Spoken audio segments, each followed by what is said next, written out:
That's how we're gonna do it.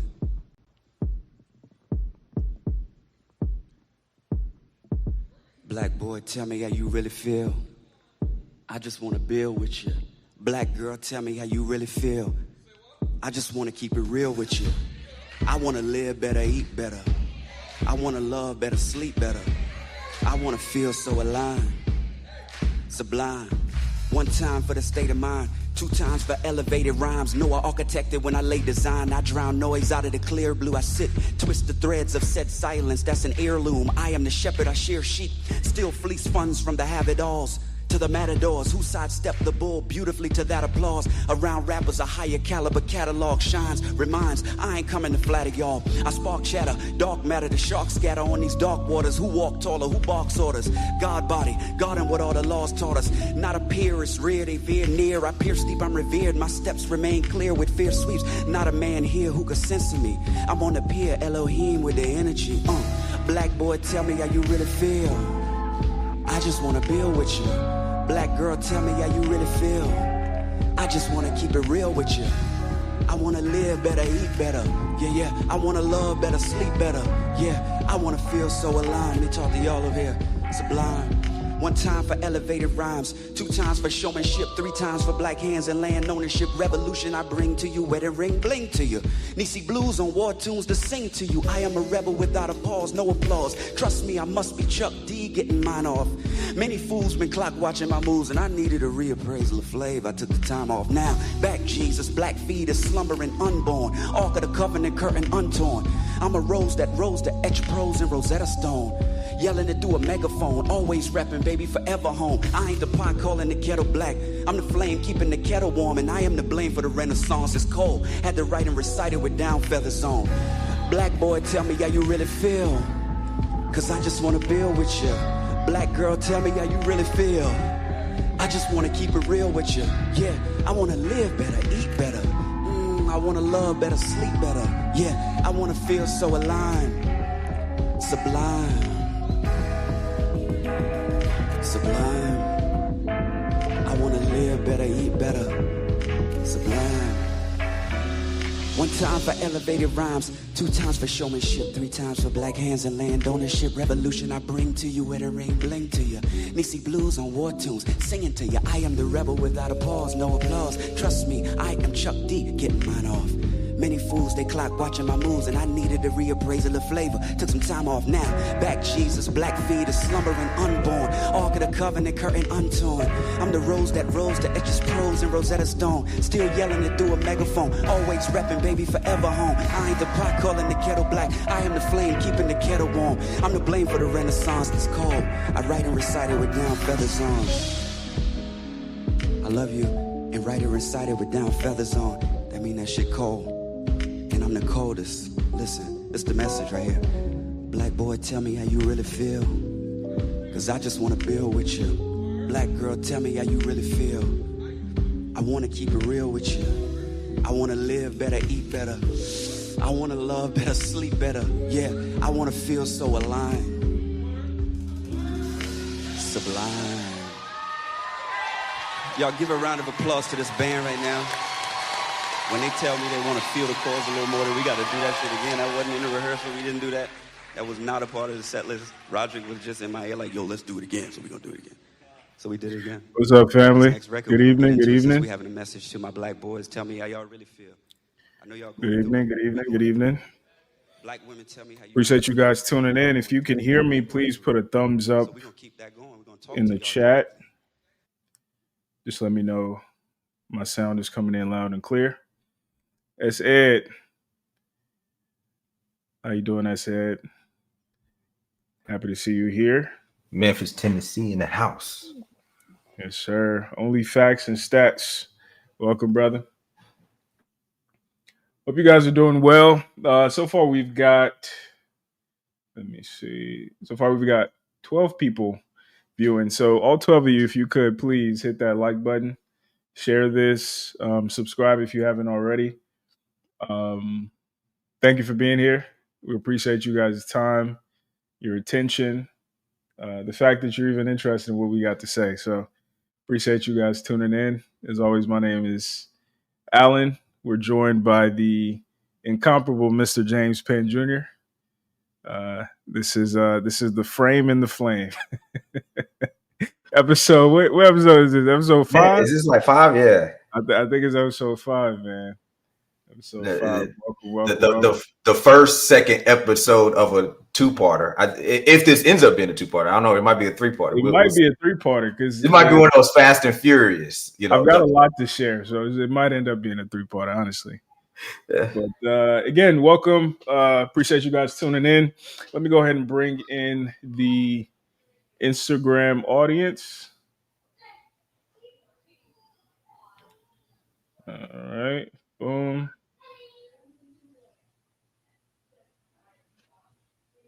All right, Mr. James Penn Jr. Help us recap last week. What was last week's conversation? How would you kind of sum it up? Oh man.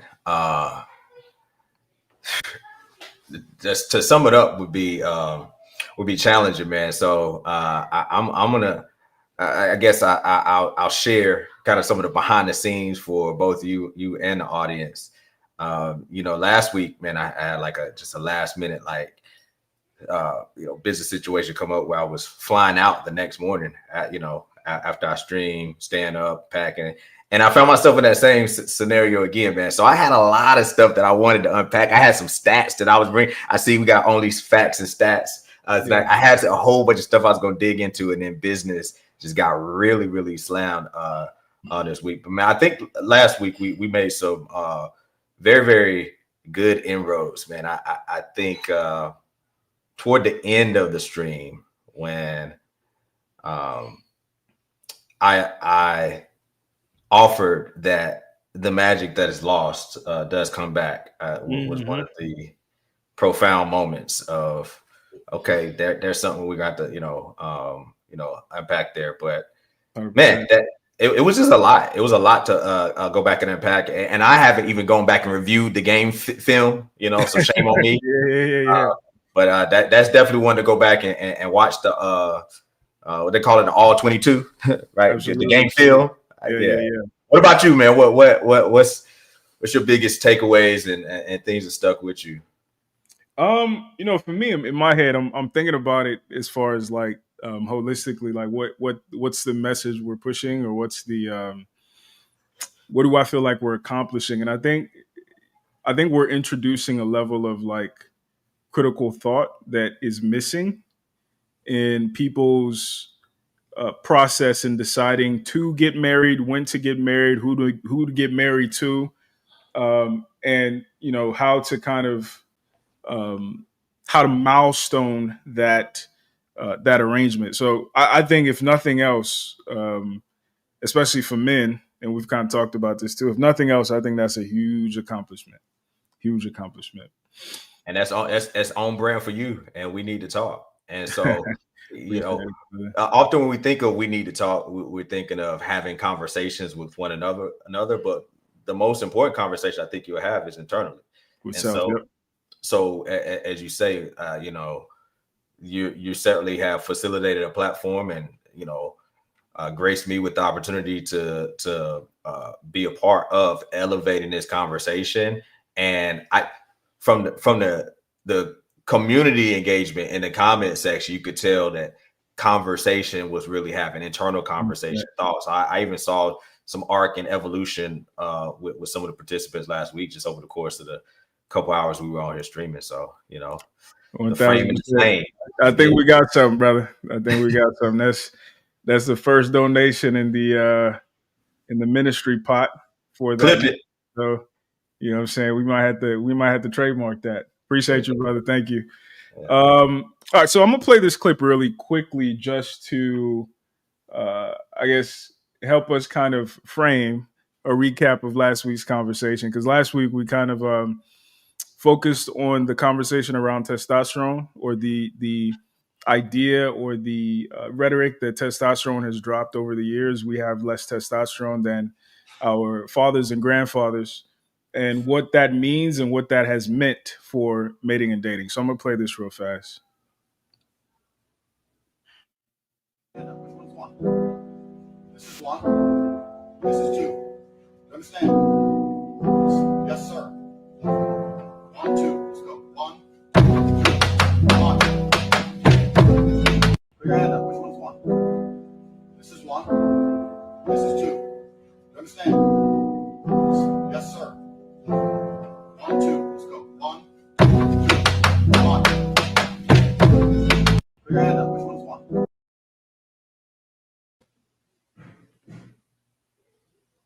All right, brother.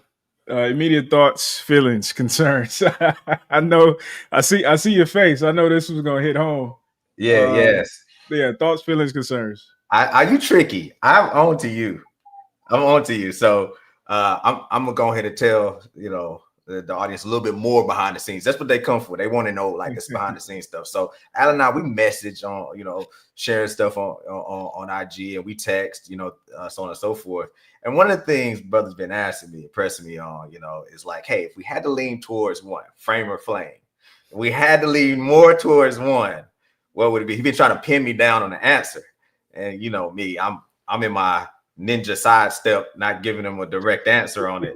And then he hits me with this video where you got what would appear to be flame and frame. And I'm definitely going to lean towards frame in that scenario right there. Right. So man, my thoughts when I immediately see that is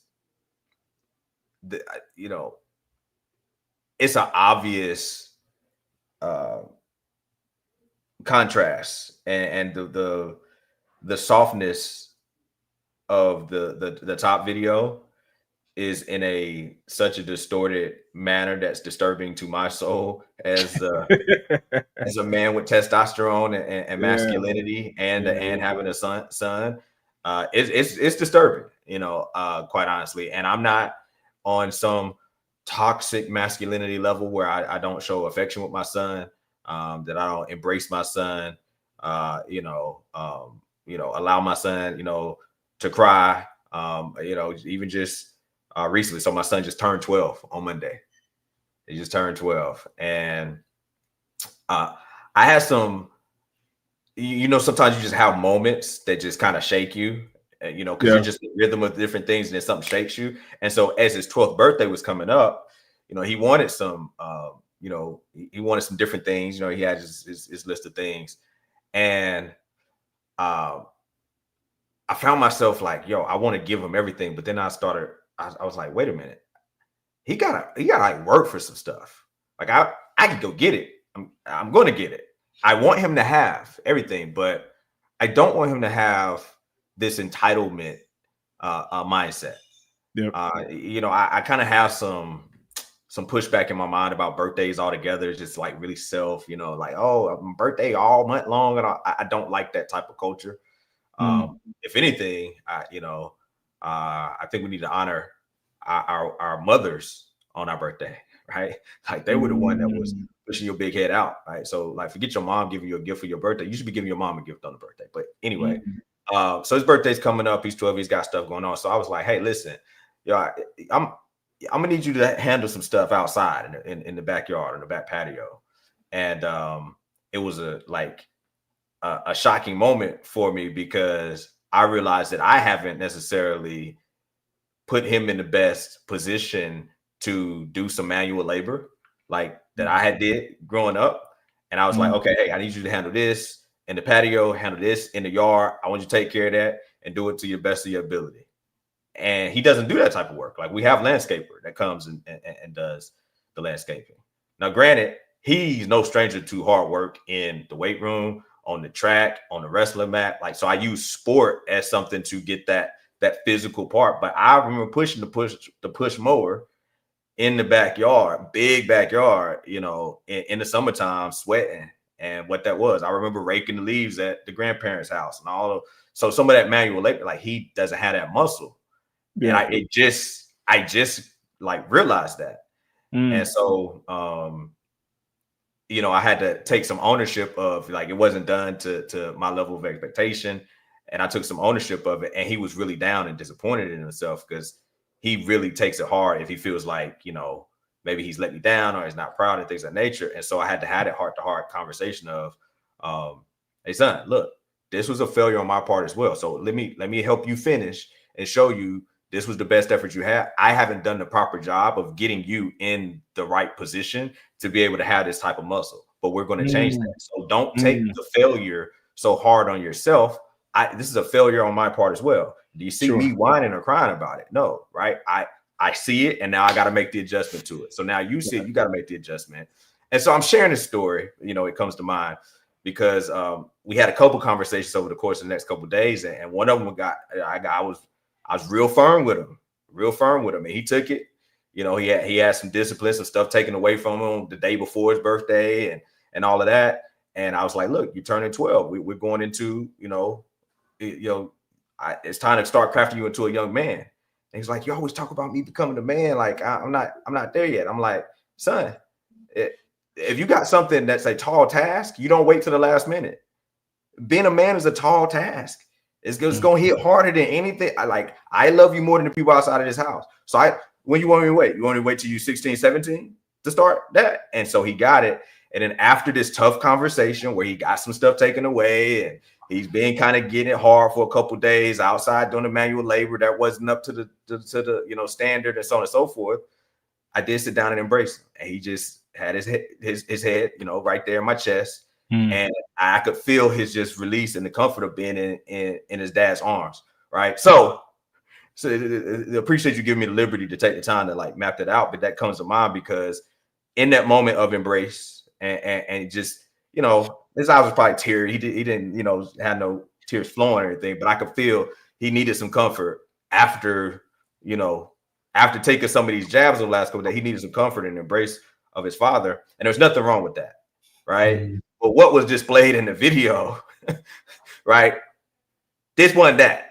It looked like they had makeup on, So I'm not saying, you can't have your son sit on your lap. You can't be, you can't embrace your son. You can't show the flame, right, of love, the warmth of love. You can't. I'm not saying that, right? But it's got to be within a proper context, a frame. And so that's what that just things I'm dealing with right now with my son who's 12 years old kind of comes to mind when I see that. Yeah, for sure. It kind of brings me back to something that came up during our conversation last week when you and I both kind of said, today's men couldn't exist back in the day, and men of yesteryear could not exist today. And I kind of talked about how the priorities of masculinity or the masculine frame has changed. Unfortunately, it's gone to the extreme in some situations. But I think there's opportunity for us to expand the conversation of why aren't men being men anymore, past simply just vilifying men and talking about supply and demand, and also talking about utility, right? Because what we're being called to do and be as men, as fathers, the reality is men of before were not, they weren't expected to, they weren't graded based on, they weren't critiqued based on their ability to do any of those things. So some of it is good, but also some of it comes at a cost. And I think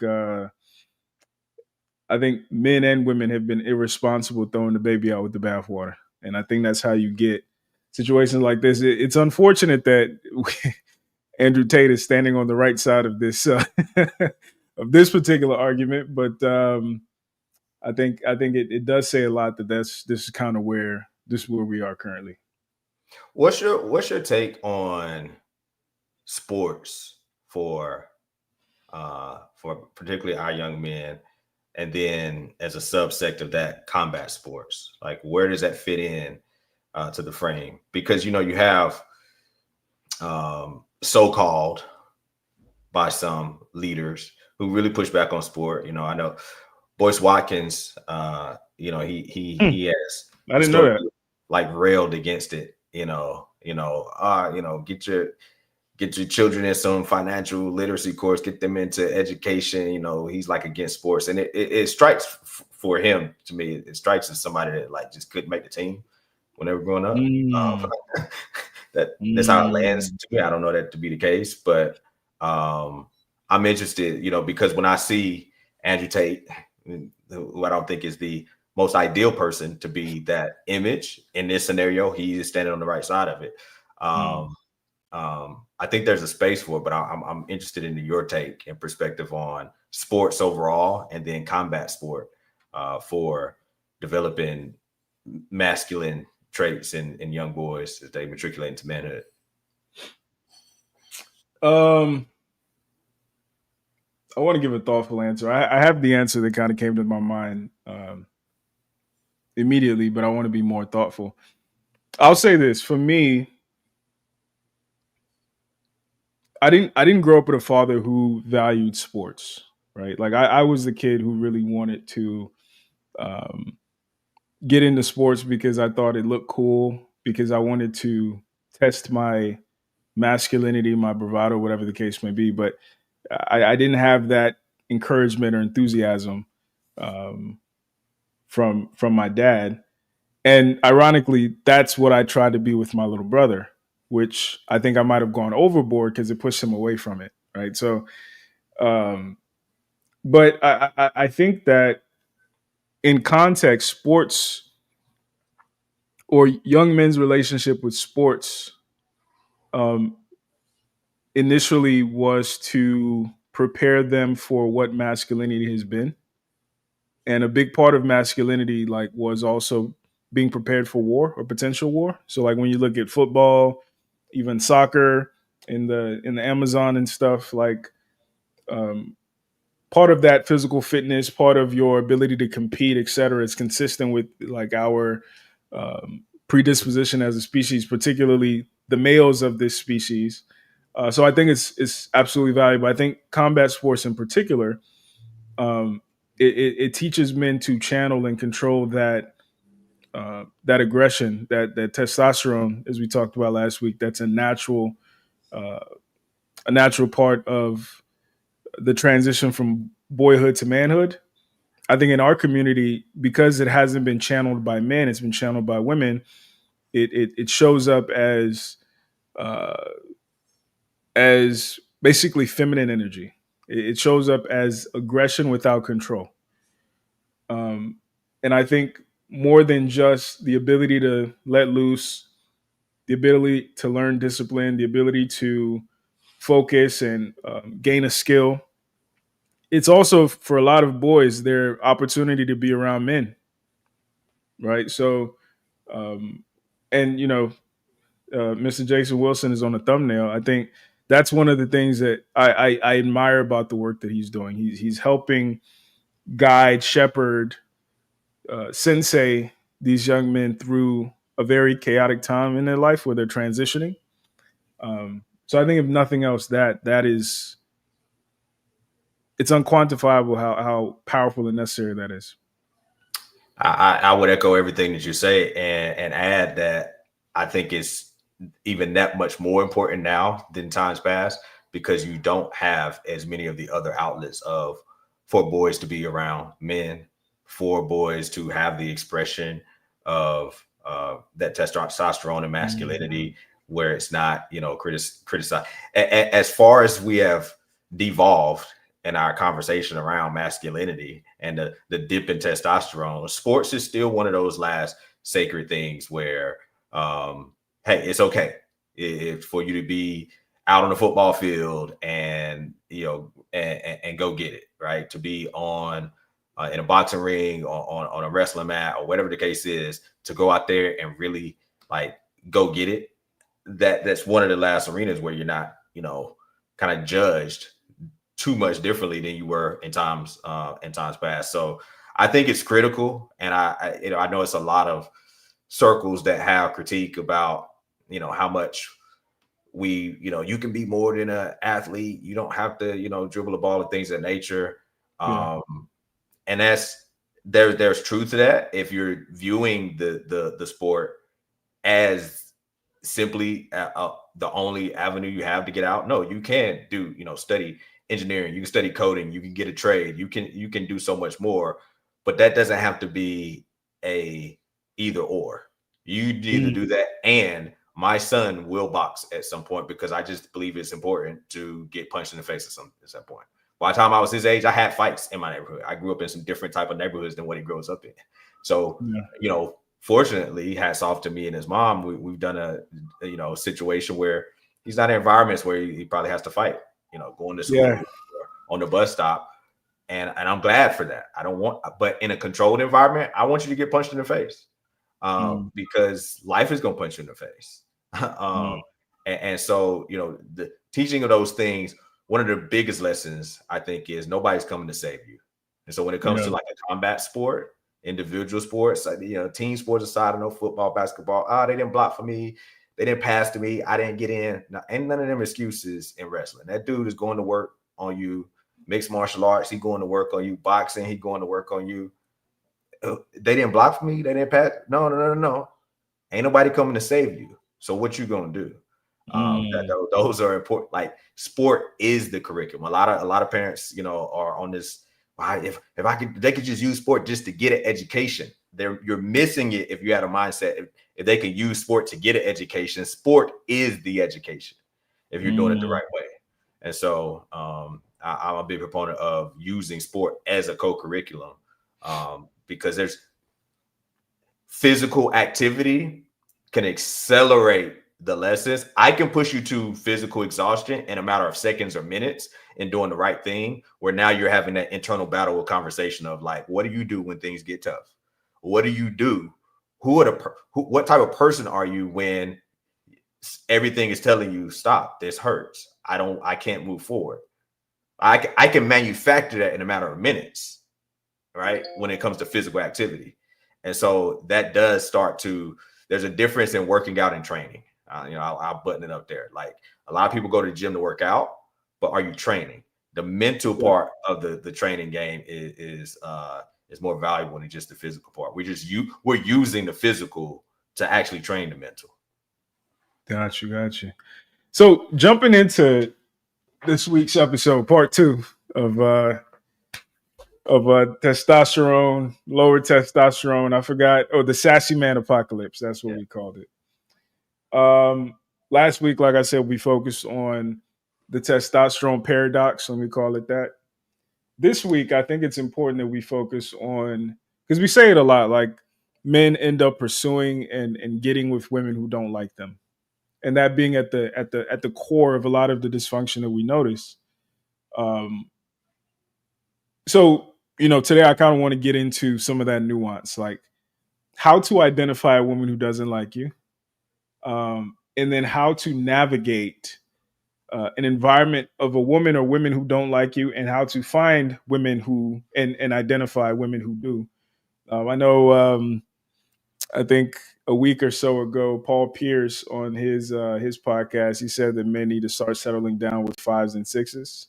Right. For that exact reason, he talked about how a lot of men are. I don't know if these are his words specifically, but I'm gonna like summarize what I think he was getting at. But basically, a lot of men don't know how to want what wants them, and they end up, you know, out shooting their out kicking the coverage. Out kicking their coverage. God bless you. So let's start with this video right here. I believe this Wheat brother is a rapper. His name's Mills. You know, I usually he ain't a rapper. He need to be. Right. I usually try to find brothers, but I feel like what he said was so profound that he makes the cut for this episode. So you guys listen in. Guys aren't succeeding because they worried about women, man. They open their phone and they're looking at their explore page and they're looking at the girls they follow. They're worried about if a girl view their story, if the girl like their story. Dudes get with their homeboy or start talking about this girl, this guy. Man, I try to dead all of them conversations, bro. I'm not. You never got caught up in that. I mean, yeah, it's natural. It's natural to get caught up in that, but it's like low frequency shit, man. She's fucking him, so and so. Yeah. I was supposed to fuck the bitch because boop bop bop bop. Man, let's talk about some money. Let's talk because that's just gonna come with it. You gotta understand at the highest level of this shit, bro. It'll break your heart it will break your heart if you know what's going on. The more levels that you get up, like the women that dudes is wife to be the 8th girl in an orgy for a lit dude, bro. Like it's just nasty. The 8th one. Yeah. See what I'm saying? So that's somebody's bride, but the dude decided like she's gonna be the 8th one I clip. Damn. You know what I'm saying? I know what's going on in the world, so you got to focus on yourself, man. Dudes be focused on girls that camp out in the NBA players lobby, bro. That's why I mean, camp out for days, bro. Like how I camped out at the BT Cypher for my dream. They'll camp out for an NBA player, and this is the girl that dudes will. This is the girl that dudes will put all their time and brain power into and resources into, and she's just a kill to somebody else. You see what I'm saying? Yeah. And a low level kill, the 8th kill in the orgy. Damn. All girl orgy, because they taking girls trips. That's success talk. I'm not even different world. I'm not even going to blow their spot, man. It's going down, and it'll break y'all's hearts, man. It'll break a lot of your hearts, man. For real. I have a saying. It'll break your fucking heart if you knew. He's talking to y'all niggas. Listen, it'll break your heart if you knew. Oh Lord, I say this: love yourself, King. Love yourself, and that's the main thing you have to do as a man out here. Love yourself. Make yourself a priority. Sometimes we get lost. 110%. We work hard. We do all this for other people. Take care of your kids and do all that. Just be careful and be mindful. You got to love yourself 110% before you can love somebody 1%. See what I'm saying? Yeah. Love yourself 110%, and then you're able to give somebody 1% of love. Like that's how the shit goes. At least I think. Whew. Brother said it will break your heart. There's a way he said that, more than like what he said, but there's a way that he emphasized that, and he kept emphasizing that was like, it was heavy to me. It was like, whew. Well, unpack that heaviness, man. You know, I think we have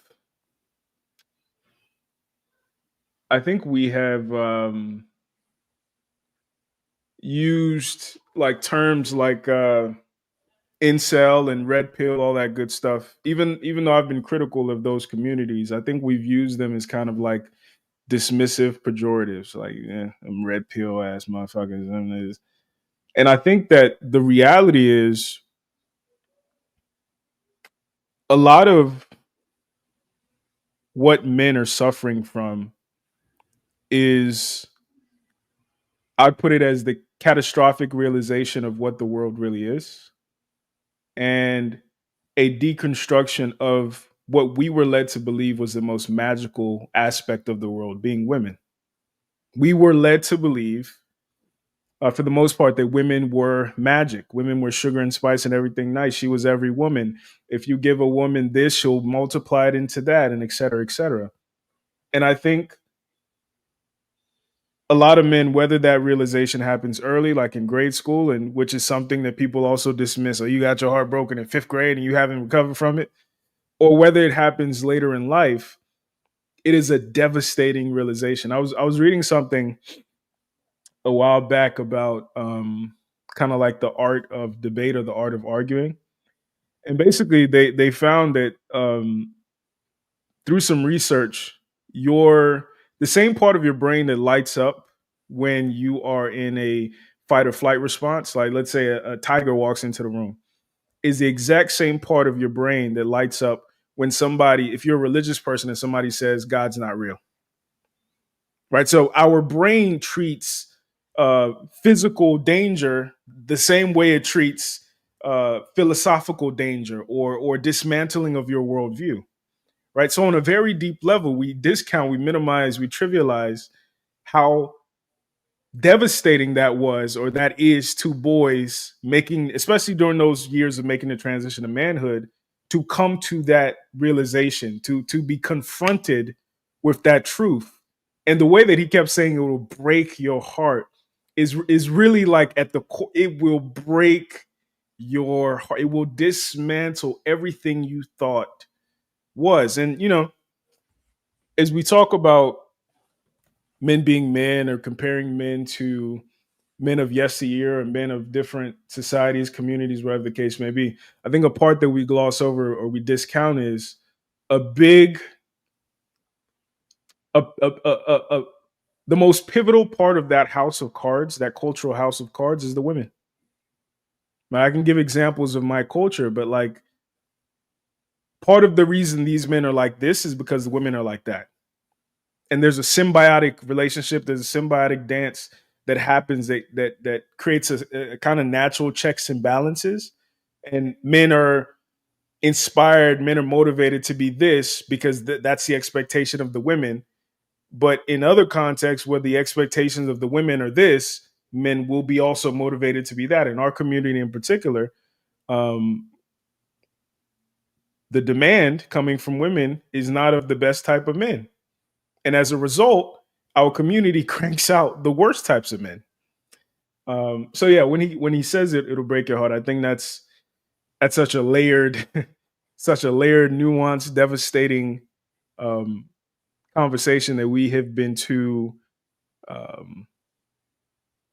unsophisticated, I'll put it like that, to have for a very long time. Man, my pain is is not in the red pills, maybe diagnoses of a lot of situations where I think actually the manosphere, the red pill, some of these different communities, I think in their diagnoses, they're oftentimes more right than not. It's the prescription, sure, that I find challenging. And so even here, where I do feel that, he's very earnest, he's very authentic, the frame in me says, don't mistake authenticity and sincerity with accurateness. And so I believe he's very sincere and very genuine, and it'll break your heart. And I think his diagnosis is correct. And man, if you've seen, she number 8 in the lineup. If you've seen in the hotel lobbies of the NBA, it'll break the diagnosis is correct. But I think the prescription that he's offering is sort of just to write it off, like just to write him off, like don't even. And he didn't say these words directly, but it would be easy for someone to deduce, oh, you should not even just involve yourself with women. And this is how we get to the level of black pill or men going their own way. Don't even deal with women at all. And that's the dangerous part that troubles me, because I think he's absolutely right. There's a ancient text that says, guard your heart with all diligence, all diligence. To guard your heart, your thinking faculties, your mind, your soul, your intellect, your will, your emotions, your imagination. Guard it, right? With all, not some diligence, not most, all diligence. Like you guard it, and from out of it flows the springs of life, right? And when you think of the things that you actually guard, think of the stuff that you lock up, right? My Mac, password protected. You can't just get on my phone, right? Hey, she got your phone, she ain't got your code, right? Like I got that guarded. Your house, I got safe with some belongings. I got safes with belongings in them, right? You keep your car locked, right? Think of all the things that we guard and we put locks on. We don't use those locks to not have any access to it. What do you have guarded? The things that you have guarded, you think through all of them, whether it be your laptop, your phone, your home, a safe you have somewhere, your vehicle. You don't guard these things to never access them. You guard them to gatekeep who has access to them.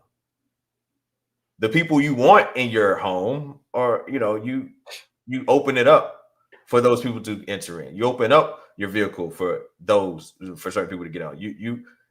You open up your laptop for you to get, like, you don't guard things to never access them again. And so one, I don't think we do a good enough job of guarding our heart. We put more mechanisms in place to guard our bank account, our online banking. You know, my credit is frozen. My car is locked. We put more effort into guarding things that aren't nearly as important as our heart. And then when it does get broken, it will break your heart. It gets broken. Then we counter correct to put a fortress around it that's impenetrable. And what was it Goody Mob that says, I wonder if they put these walls up to keep crime out, keep us in. Right. So you don't put this fortress around that has no way to enter in it. Now you just locked it, put it under such a lock and key that you can't even access it. Yep. And that's not beneficial. Like, that wasn't the point. It's for you to guard it to a point where you can't access. What sense does it make if I put such a guard on my laptop? I can't even get in. Like, nobody can get access to it. That wasn't the point of putting the password on my Mac. That wasn't the point of putting a lock on my house for nobody to ever be able to enter in. And that's where I fear the black pill and the MGTOW has gotten to. And that's not helping us either. Yeah, I agree. But that's not my read on this. I agree. I think there's certain factions of the conversation that are nihilistic, and I don't think that's productive. But for me, the read or my read on this was develop some leverage first before you enter the dating marketplace. Before you consider finding a woman, find some leverage, right? Because I think unfortunately part of why that overcorrection happens is because in large part a lot of men have been led to believe that their purpose is in their ability to satisfy a woman. And I think part of the reason that heartbreak is so devastating, because sometimes it's like, the girl I like was the 8th girl on somebody's kill or somebody's hit list.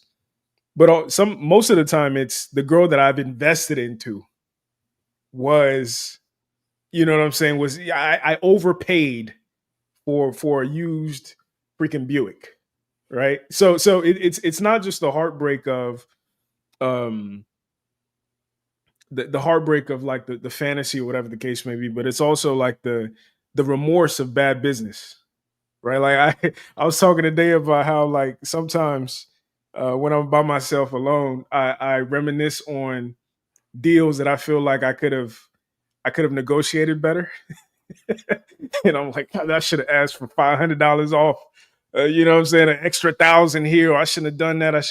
And I think that's what kills men in particular, especially like when you consider the fact that a lot of men are not taught to value their hearts, right? So because they're not taught to value their hearts, their hearts are as valuable as a woman's validation of their heart, right? So I think that's why that overcorrection happens in those cases. But I think the best lesson out of this is understand the reality of women, so you can develop yourself to the point where you have the leverage to be selective and the leverage and the optionality to be able to walk with, just like a job, right? The better your resume is, the less shit you have to deal with at your job. The better they'll treat you at your job. You know what I'm saying? The better your credit is, the less shit you have to deal with at the dealership. The better they'll treat you at the dealership versus giving you the highest interest rate where person B gets 0%, zero down, right? So for me, I think that's the lesson for young men, which unfortunately I think bucks against your marry early prescription. I'm just waiting. But I think that leverage is vital. Yeah, so I think you end up having a great amount of leverage in a losing game at that point. And I think it's reflective of even the guys who do win on the back end and how they even even with their level of leverage and selective capability, how they even interconnect with the one that they choose with their leverage and their selection capability. That connection is not the same, right? And so to me, not seeing a woman as the highest level pursuit or the biggest thing to go after, but seeing the right woman as the biggest asset on your team in your pursuit of your assignment. The right woman is the ultimate utility player. I agree. The right woman is the ultimate. And so if the opportunity cost of me having the ultimate X factor utility player, in my case, right, since I was 23, I've had mine since I was 23, right, and married. I mean, we were together at 19, but we got married when I was 23, and you don't mate and select with yours till you're 43. I got 20 years of alley-oops, that we've been working on. It's just a different type of situation. And when you're 43 and you have all that leverage, but she been number 8 on somebody's situation, regardless. Unless you're going like serious age gap when you're 43, you about to get you a 18, 19-year-old, which that's what you into. I don't even want to have that conversation. But if you're 43 and you will go like getting a 28-year-old, 30-year-old, what kind of, so you gonna pick a 28-year-old that ain't already got this? It's not happening. And so even so, I'm not deluded to think that, oh yeah, it's some and 16, 17, 18-year-olds where they're in, sophomore, junior, senior year of high school, where some of these girls are already doing some things that are out there, in college, freshman, sophomore, junior year of college, 19, 20, 21 years old, they're already out. But we have to admit, if we're being honest, that the numbers are in your favor of more candidates that haven't been tainted the younger you are. And then also the ability to get the leverage and equity to stand out to a certain segment. Forget the hot girls that's hot in the pants, that's 16 years old, is dating a 20-year-old and get picked up. Like, you don't want her anyway. Set them aside. You're not telling. I'm not convinced that all the girls in high school, that all the girls in college, when you're in a manufactured environment of mate selection, unlike any other place you're ever going to be in your life, where, like, for me, I was able to have a certain level of cachet and being that guy because I was a high level athlete. So it ain't got to be, I got to go out here and make all of this money. Like, my athletic background did that. But everybody's not an athlete. Okay, guess what? There was also the dude that was that could sing. And he'd be singing in the cafeteria or what, or like he was like really into music. And girl, oh my gosh, he had his spot too. There was a dude that was kind of like artsy. He could do visual art, draw this at a third, and he had, okay, boom, that's his, that's his thing. And then you had the dude that was like also super smart as well, and maybe his pickings wasn't the same, but there was a space for you to still elevate your high value status that didn't require a 6-figure income because you're in high school, because you're in college. Again, forget that segment of fast in the tail, hot girls is going to be about that anyway. That's not all of them. And so once you get past that environment of being in a different type of curated environment where you're forced to kind of be in community with the opposite sex on that level, then the numbers of available candidates that have not been tainted, have not been in a hotel lobby waiting for the NBA players, the amount of them that haven't been number 8 on somebody's roster, that number is going to go down. So even when you win the game in the end at 40, 43 years old, to what end? And you hear these men talk about it and lament it. Like, I don't know if I ever really like trust that she's like deep in my heart. Is she really here? I never had that question. If something, God forbid, would happen to wife and I have to get remarried, I could get it. It's like, yo, I don't like, you really here 100%.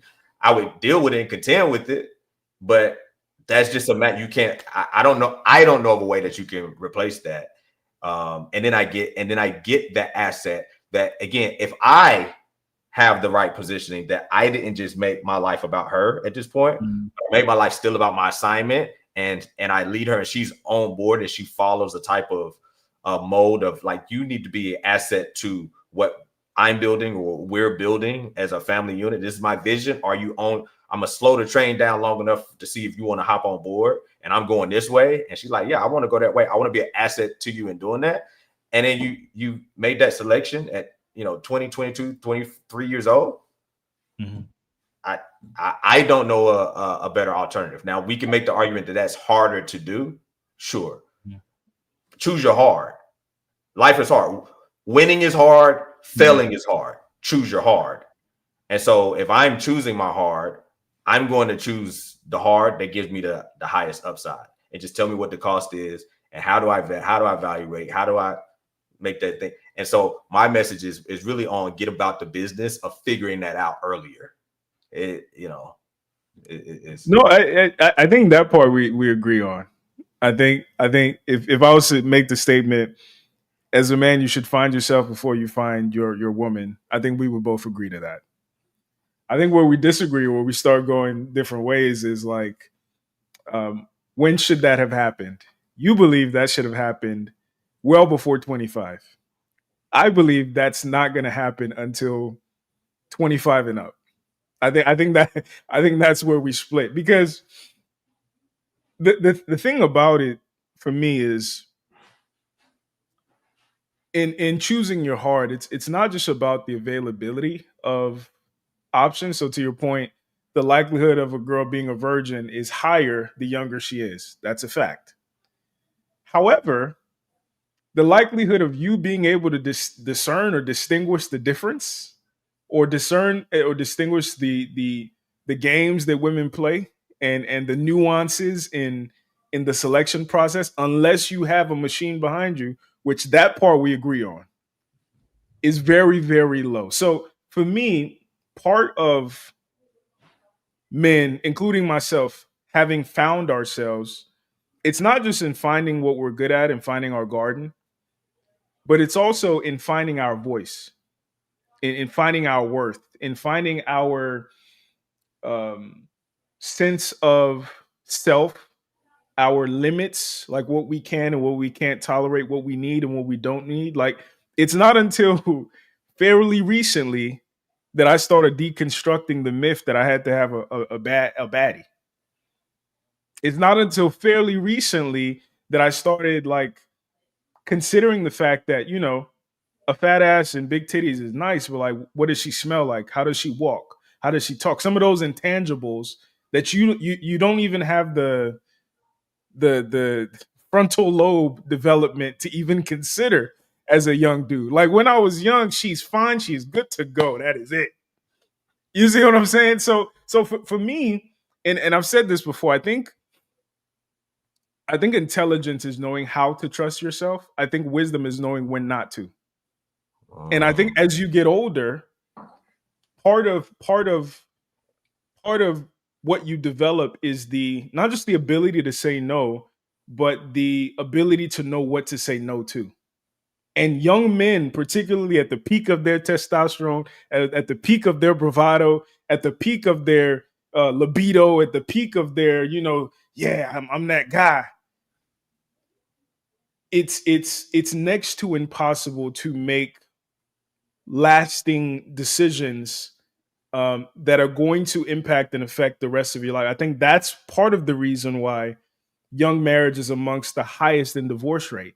I think that's part of the reason why a lot of even my little brother, he just went to the military. He's turning 21 this year. I interviewed him when he was still in high school, and he was telling me that the girls he goes to school with, who weren't even 18 yet, wanted to be strippers when they grew up, and were proud in saying that. So I think your prescription would have worked in a different time. But like these 16-year-olds today, they be getting in the club with a fake IDs. Like they've seen more than their 16-year-old male counterpart. So to say that he is safer, that's not new under the sun. I tell you that it's more some of the rates of it and how some of the manifestation may be a little different, but that's not a new phenomenon. It's more prevalent, and I think it's more prevalent. But I think the naivete, like I saw a video the other day. This girl was talking about, why aren't men yearning anymore? Like 90s R&B singers. Men don't yearn anymore. They're not out in the rain with a boombox. And some dude responded to it. It was like, ma'am, I can see your pussy print. She had on like those really tight yoga pants. Ma'am, you go to the club in lingerie and Timberlands. Right. So this one of my guys, he was like, part of the reason it's hard to tell the difference between the good girls and the hoes is because they dress the same today.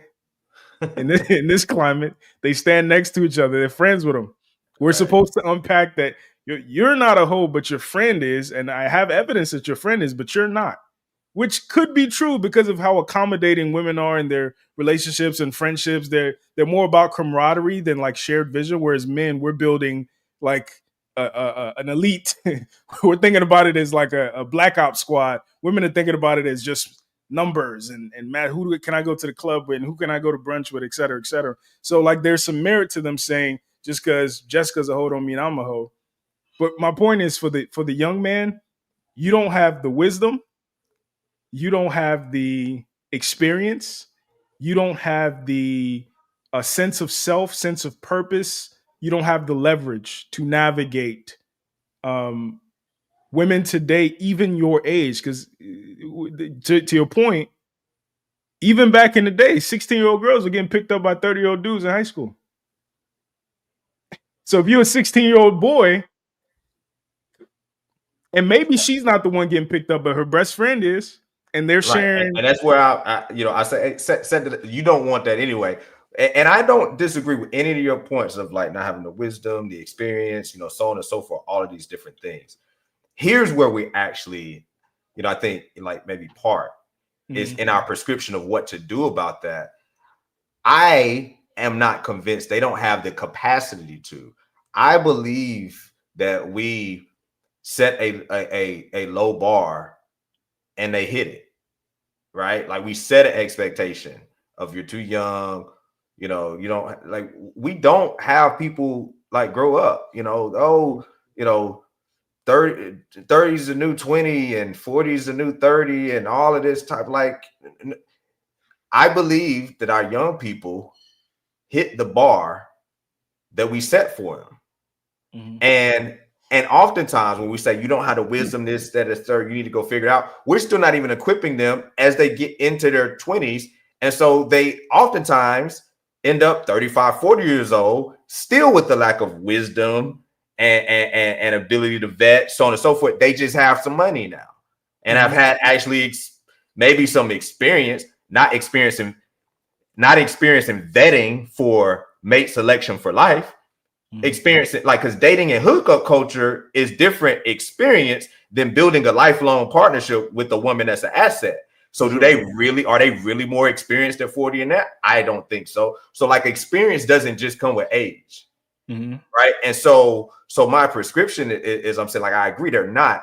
Where I'm pushing back is, but they absolutely had a capacity to figure it out, if we're equipping them properly. I was watching a video of father talking to his son, the day before first day of school, and I thought it was kind of a little bit off-putting, one of those like, oh, why we got to put everything on.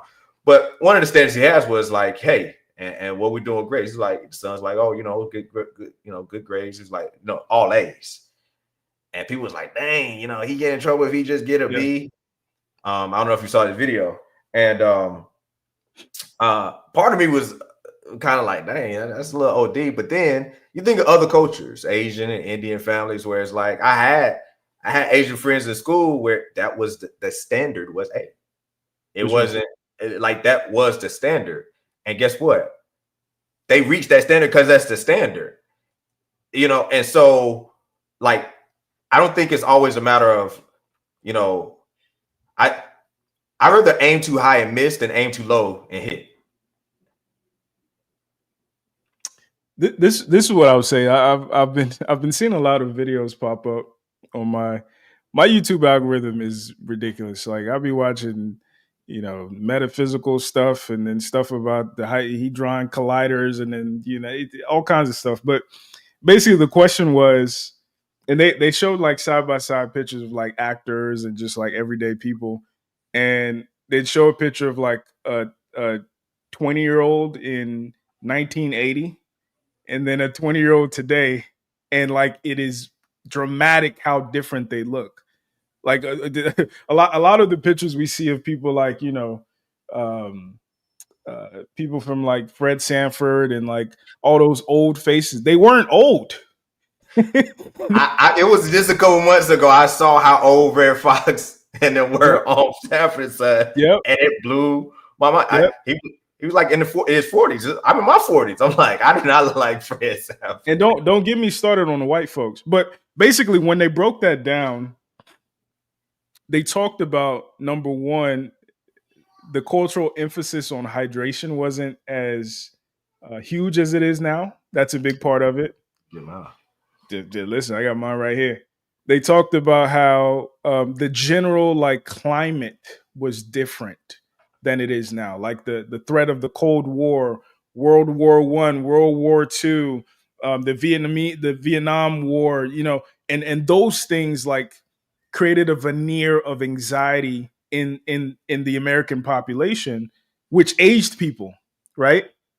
But then on top of that, you consider, you know, people joke about it all the time, how, you know, the economy back in the day must have been good because grandpa was able to take care of us and his kids down the street. The average salary, the average entry level salary of a college graduate back in, I think, 1970, 1980 was able to pay for a mortgage after 1 week. You can't do that today. And if we understand, number one, some of the things that aid you are pressure, some of the things that aid you are responsibility and capacity, part of the reason, if we're being honest, part of the reason that men are encouraged to wait relative to women is, for women, it's about peak fertility, right? It's about cashing in where your value is the highest, where you can provide him an heir, all that good stuff. And this is true throughout across the board, not just American culture.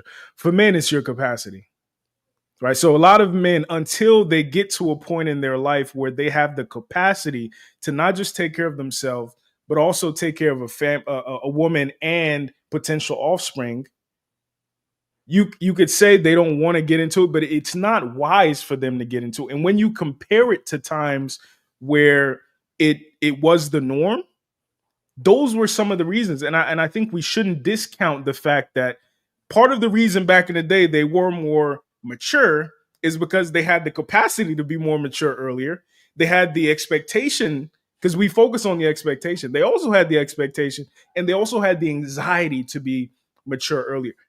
Today, that's not true. Today, number one, we have extended adolescence, right? 20s are basically just old teenagers. Let's be honest. Number two, the anxiety has become like esoteric. It's not even based on anything tangible. It's who's in office, what might happen. My nephew's cousin identifies as a squirrel. It's all kinds of, we can't even make sense of things.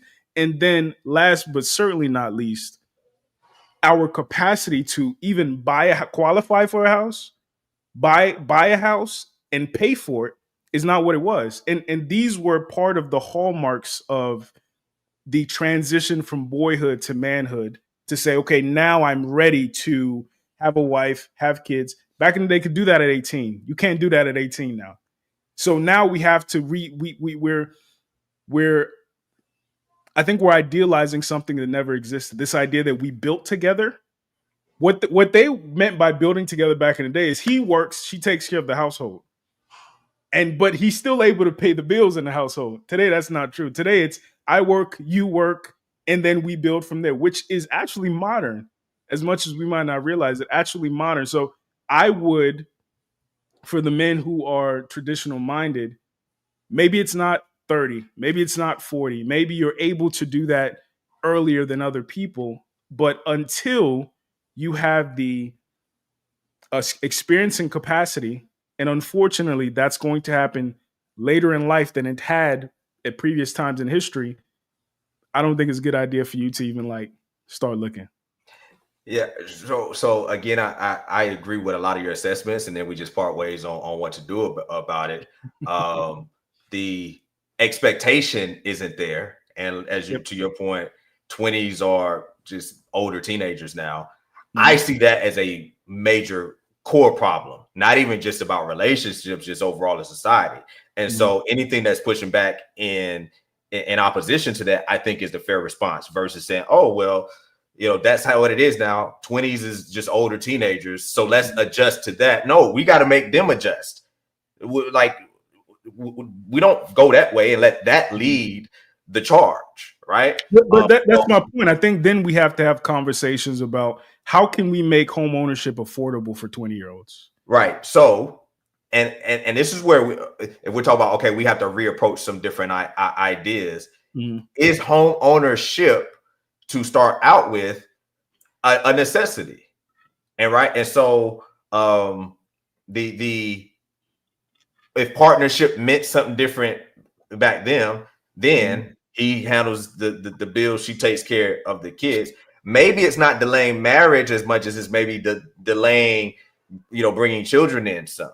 And we do get married and we start off in an apartment and using both of our incomes together to build that together. And we have a vision of building towards traditional, knowing that we are starting off modern, right? And we can do this in an apartment for a couple of years to save up for the down payment to get our starter home by, mid-20s. And then we're still combining this thing together and start a home. And we've increased in our careers as the salaries have gone up. And we had a starter home, by that point. And then we could start a small family, have a kid in our late 20s, maybe. And then we can move out into another home, but we got equity and that's a rental. And maybe we need to. You're saying renegotiating the milestones. Renegotiating the milestones. But the building block of we can if the expectation isn't there, that's just because us. We can always change and lift the expectation. And I'm not on some artificial timelines of forcing an age because everybody's not ready at 18 or 20 or 22, whatever the age is. What I'm on is the process of giving you more time, and then you're not taking that time seriously to develop. Setting an expectation that, you shouldn't do that early. You should wait till you're 30, 35, go experience. And you're not really going to experience. You're going to be a teenager for you're extending your teenage years for another 10 years. So if it takes you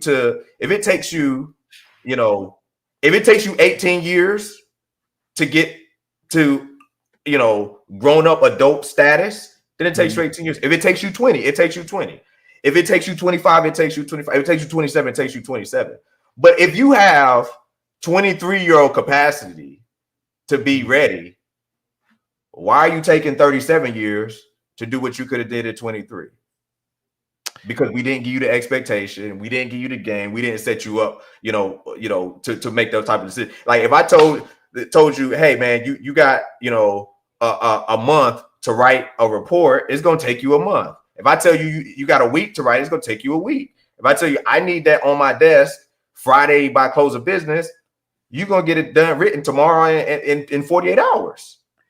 I think this is an excellent frame flame paradox here, because I think my approach is similar to like my political ideology around crime. I think that crime is wrong.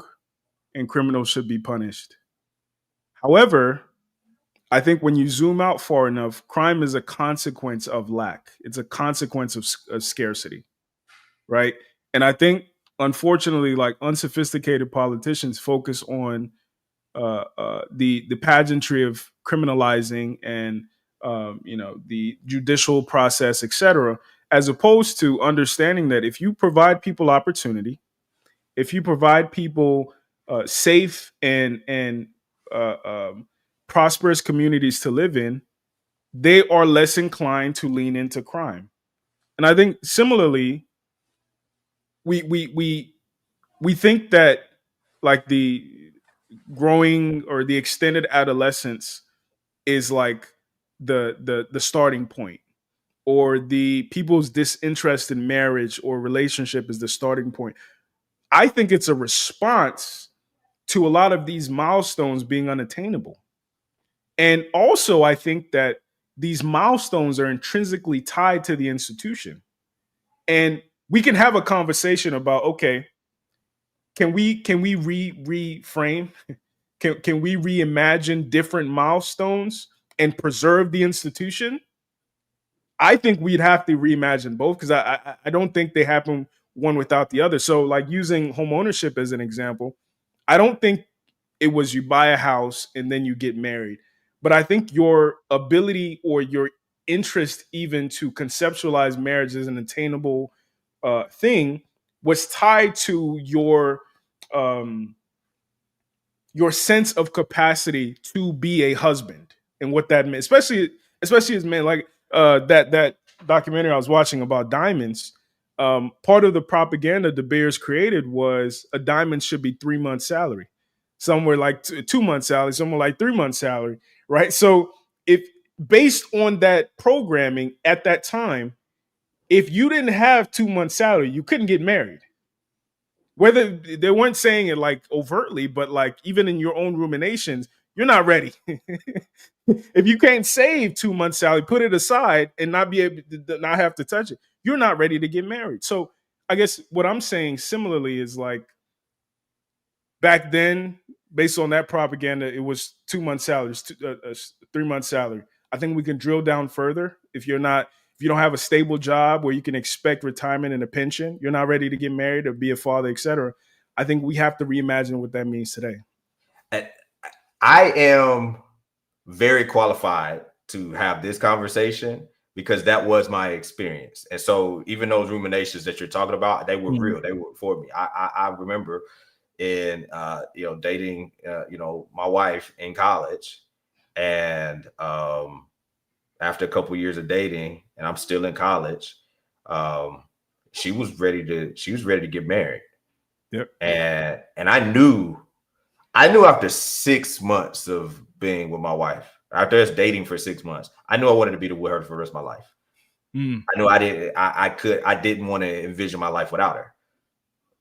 Which really, if you think about it, that is marriage, right? Like hey, are you married to that idea? Yes, I'm married. Like I'm not divorcing from this idea, right? Like that's what marriage is. Like, I don't want to see so I'm married from that standpoint. But then when we talked about marriage, I was like, whoa, what is you talking about? I knew I wanted to be with her for the rest of my life. But when she said marriage, I'm like, I'm in college. I can't get married. I can't get married in college. Like, I can't pay for no house. I can't pay for, even an apartment. You know what I'm saying? I'm using my student loan refund, to pay my half of the rent, to our apartment. Bring a couple months for the rent. All of those things, I felt every bit of that. And it got to a point where it was so interesting because I think in her mind, I'm sure at some point in the process, she started maybe questioning, like, was it her? Like, maybe I didn't want to marry her. And I really just felt like, no, I'm curriculums are different. Right? I was terrified. You talked about it, how like when a man figures out he's in love, it's like, it's someone like, oh, snap. Yeah.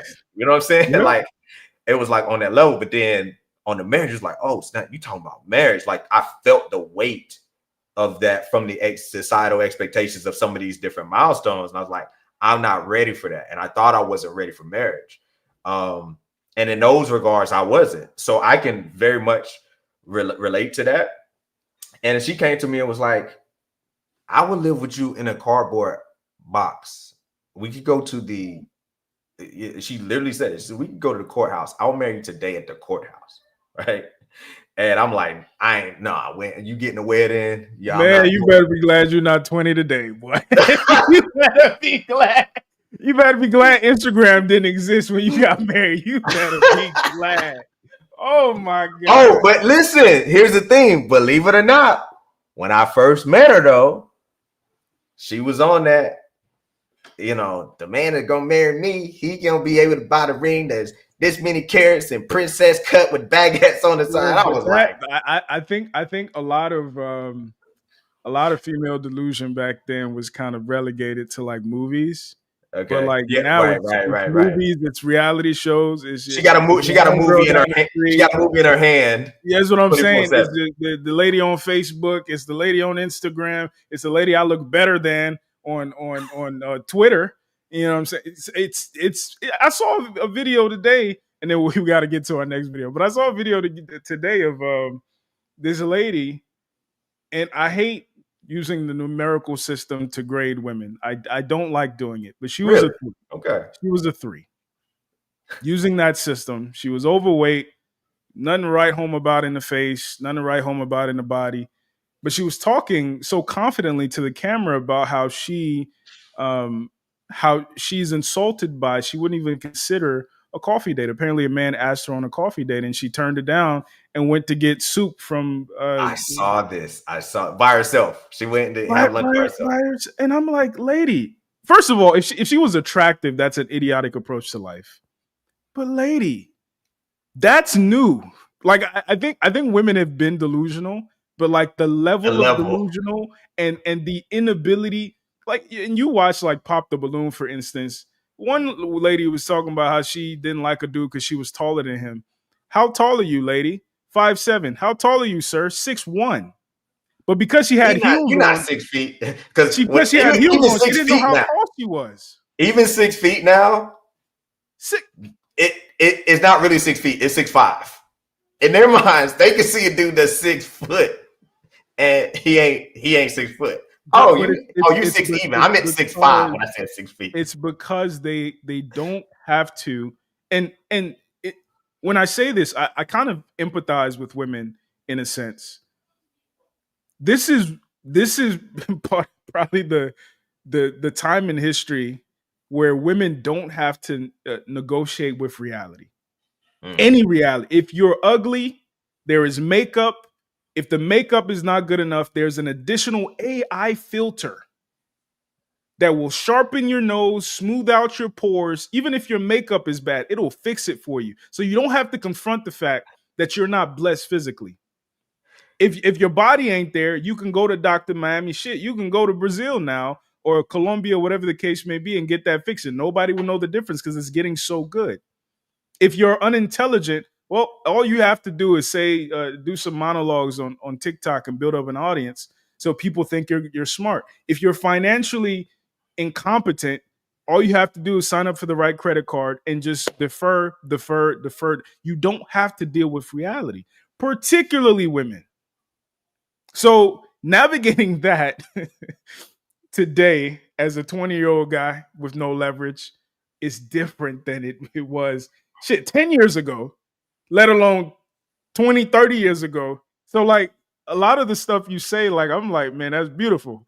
That's all it is. It's beautiful, but it's only beautiful for most guys. And I think there's some, God bless him, I think there's some Jameses that still exist today. Right? I think there's some Jameses who will be lucky enough to get the outcomes that you got. But I think for the vast majority, even when I think about my own survivor's remorse as a Nigerian who migrated to the United States, I know a guy who was literally my classmate when I was still in Nigeria. He ain't doing shit with his life right now. And I could sit here and say, if I never made it to Nigeria, I would have been able to do this, and that. The reality is, the more likely reality is I probably wouldn't be doing shit with my life either. Or I'd be a scammer, best case scenario. Or I'd be a robber, best case scenario. that's people for the most part of the product of their environment, and this environment is not breeding wives or men who have the leverage or capacity to even consider being husbands. Yeah, no, that's real. Let's get to the next video. Let's get to the next. You've seen this one. You're gonna like this one. Okay. Let's get it. Wait, start over because they were walking. You don't have to worry about that. We're starting from down there. Oh, we're starting from down there. Yeah. And walking towards her. Walk past. It's natural. No, we were side by side. Yeah, calm down. All I said was she was side by side. We were side by side. I'm not worried about people walking. Okay, past. I am. I don't want to walk side by side with somebody. Babe, you're on vacation. It's not gonna be an empty beach. Why can't you just say okay, babe? You were doing that yesterday. You get mad at people walking. I was not getting mad. You just want to keep going instead of just saying okay, babe. I'm never gonna say okay, babe. I know it's one of your problems. Just say okay. No, it's not one of my problems. That's why we're still together, because you think you just want to rule shit. What am I ruling? Anyway, come on, stupid. Face your face. I'm gonna let you go first, brother. So it's actually, I had a different thought watching it this time, because I have seen that. Mm-hmm. And at the end, I had a different thought because I was watching the video and then I looked over at our title. She don't like you, bro. Mm-hmm. And I'm gonna keep it a buck. I'm finding it more and more difficult to distinguish if she just don't like you, bro, or if the level of bad behavior with some women is just that blanket across the board. Like, is it really that she don't like, because my initial thing is like, yo, she don't like you, but wait a minute, like she may just have this level of bad behavior with anybody, right? Like that's kind of another thought that, you know, I'd be interested in unpack here your take on. But, you know, initially, and this is another conversation we've had, you know, off live. As a certain lack of empathy I have for men that will tolerate that. You know, Cam Newton and his back and forth with Gilly, right, has been saying we cannot relate. You know, to some of his critics that, you know, Ryan Clark, you know, he was like, hey, you know, I'm an NFL MVP. You know, I was rookie of the year. You know, Heisman Trophy. Look, we cannot relate. And when I see men taking this level of disrespect from their women, we cannot relate. And when I champion this concept of women or children, it's not from a standpoint of what, you know, you're saying, hey, we have to stop treating women like children. I think we're saying two different things in those respects. I think you're talking about like in terms of not giving them accountability and so on and so forth. What I'm saying in terms of women, like I would never let a child talk to me that way. And I do see, I do view my wife as a submissive subordinate under my leadership, and you would not talk to me that way. And for you to allow that as a man, one, I cannot relate.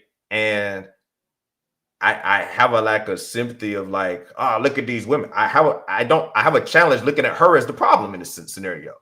My first, if I'm getting that type of energy, it's who are you talking to? Like, I got a teenage daughter. I got two more to go. I got two more teenage daughters. Then, hey, teenage daughter, son, my teenage daughter done, you know, stepped out there before, and it's who you talking to? And in one of these who you talking to scenarios, the level of righteous anger that built up in me was, and I articulated this, I'm way too good for you, to you. I'm way too good to you. I'm way too good to you. I do too much. I sacrifice too much. You will never disrespect or embarrass me on that type of level. And the last time was the last time. And I don't anticipate it will ever be a thing again. But that to say, that's how I dealt with my teenage daughter when she went through her, you know, like teenagers, like their brain comes out of their head at one point, you know, for a certain amount of time before it goes back in. Like she lost her brain for a moment, and I gave her that type of energy. I would have no issue at all if my wife were talking to me. Yo, who are you? I am too good to you. You will never. Right. And so if you can't, there's a difference in demanding and commanding. I'm not going to demand. I'm not going back and forth. I ain't going back and forth with you. Right. Ain't nobody got time for that. Right. What was my man? I living my best life. I ain't going back. I ain't going back and forth. I ain't going back and forth with you. Yeah. I'm not going to demand. I'm not making demands, but there's going to be a certain way that I move in my space that I command a level of respect. And that the fact that it was probably 3 or 4 times that she was on something else and he checked none of them. Right.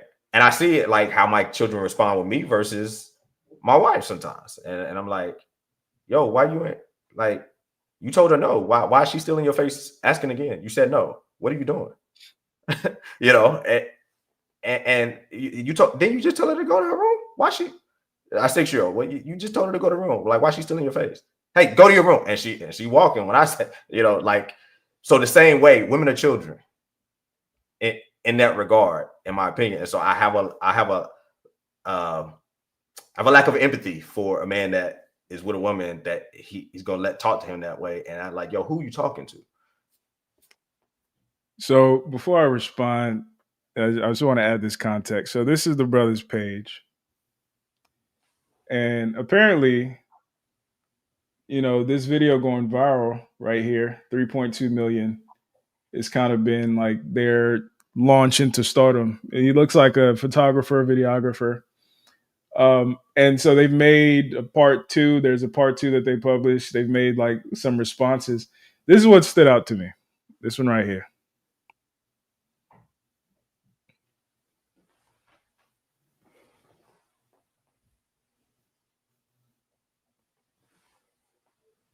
This is their response.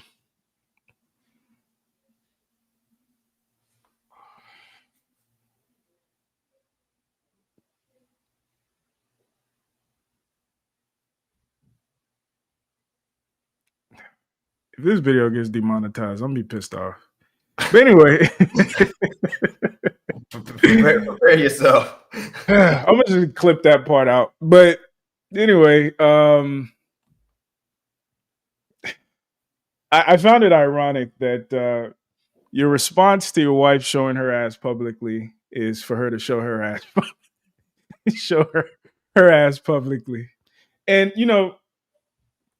This is a part of the conversation that I feel like we don't do a good enough job at covering, like on a societal level. And I'm reminded of the case study that I made of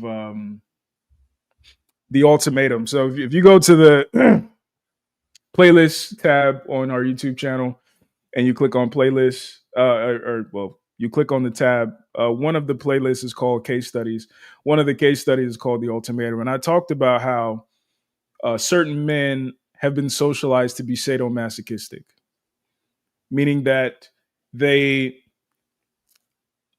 I don't know if I'll say intentionally, but unintentionally, but like they intentionally seek out difficult ass women for reasons that they might not be aware of. Maybe difficult ass women is kind of like their safe place. That's what they grew up around. That's what they're comfortable with.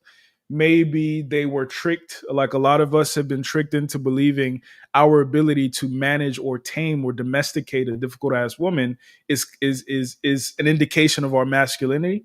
I think especially in our community. I think especially in like New York, places like that, or places that have women who are a bit rougher around the edges. And I think a lot of men drank that Kool-Aid. And like one of his responses, he's laughing at people. He's like, you know, we're good. Like he thinks it's normal. Like we're the ones who are sitting back and pointing out, damn, bro, that's how she talked to you. He thinks it's normal, which lets me know, number one, because they've been together since high school.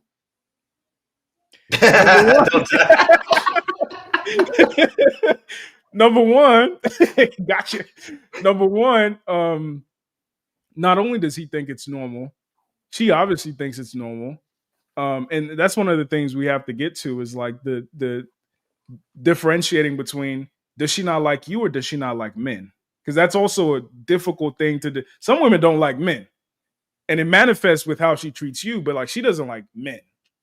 But I think this is a perfect example of a woman who has a level of contempt, even a level she might not be conscious of. Obviously, he's oblivious, or he has no expectations, right?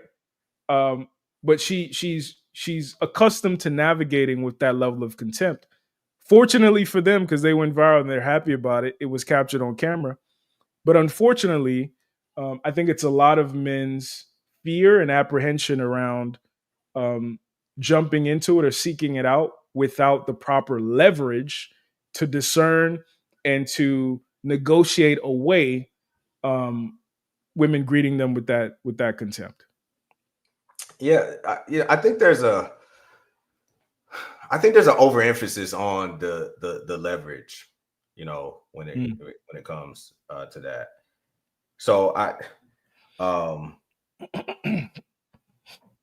there's this idea that I've come across in my professional career. I've been in a lot of sales arena. It's called like POW theory. The one with the bigger POW, like that's who we listen to. So you're in a sales organization and this guy's sales team does more volume than this guy's sales team. So we listen to his ideas because he's got a bigger POW than this guy. And I think the POW theory is a pile of crap. Like that's nonsensical. Like the best idea, just because you have a bigger POW doesn't mean that you have, the best ideas to move the organization forward. And so like even just recently I saw a gentleman who's he's a coach, he coaches, high level men and so on and so forth. And he was talking about being in an environment where a guy that makes a lot more money than him, was basically trying to sun him and was on like, yo, I'm more successful than you. And he's like, no, you make more money than I do. I'm more successful than I am. You have money, but all you have is money. This other man, he has money in his own right, and he has a beautiful family, a wife and children, and other things that was it Bob Marley who said if all you have is money, then you're poor, or something along those lines, right? So the idea of that, if you need monetary leverage, tangible leverage to be your trump card, to have your woman have a certain level of respect and decorum in the way she honors you, then you don't really have her respect and decorum. Your money does. And I just wanted to say that when I talk about leverage, I'm not talking about tangible leverage. I'm talking about I don't know if you remember A Different World, where Whitley was asked like, did she like rich men? And she was like, not necessarily, but I like men with discipline, blah blah blah blah blah blah blah. And those men tend not to be rich. I mean, tend not to be poor. Yes. Right. So I'm not talking about the tangible leverage. I'm talking about like those intangible, and it's something you've brought up before, like confidence and competence have a sexual relationship. And a lot of what we talk about today, or what we observe today, is it's fictional confidence because it's not rooted in competence. So when I say leverage, I'm talking about the leverage of competence that is accompanied by the material stuff, but it's not rooted in the material stuff. I just wanted to clarify that. And so that's very, I appreciate the distinction, because that's very important. And I think where the miss could possibly be is, I don't know that the counterparts, the women, would be, evaluating on that level of sophistication in terms of their leverage and respect. So it still is for naught if you don't know how to vet that. Like, is she is she submissive because of my competence that this stuff is a byproduct, or is she just submissive to my position in my lot in life? And I think even men of success have difficulty in making that distinction. And then even further, and I get your feedback, is these intangible parts of the confidence of really what we talk about character and its character building part that can be accomplished earlier on in life. And that's the part that I'm saying, find your own value, brothers, in your character. And so when another man can't sum me, because it's always gonna be another dude that make more money. I don't, your money don't impress me, like, because I don't find my value in my money. I find my value in my character and who I am.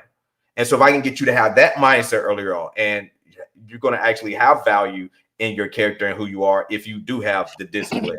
I have worked on myself in the combat sports and in the different things where I've wanted to. I've been through some fire to know I have a certain level of fortitude, and that's where my confidence is exuded from. The bank account is going to catch up. Yeah. So to me, you're ready then. And then we can try to figure out some of the tangible things that we got to adjust to make it practical, to make it. But like, you've arrived once you've gotten that part. Like, your purpose your purpose is like who you are. You can figure out who you are, even if you ain't fully manifested all of your assignment and the career path and this and third. But do you know the type of man you're going to be? And that is what I really want to get the emphasis, for young men to get done, regardless of from the marriage. Even if we set the marriage part aside, I want you to be that young man at 18, 20, 22 years old. Like, be him, be that man at 22. Don't even forget relationship. Be that man at 22 years old versus 37 years old is what I'm saying. You can do that.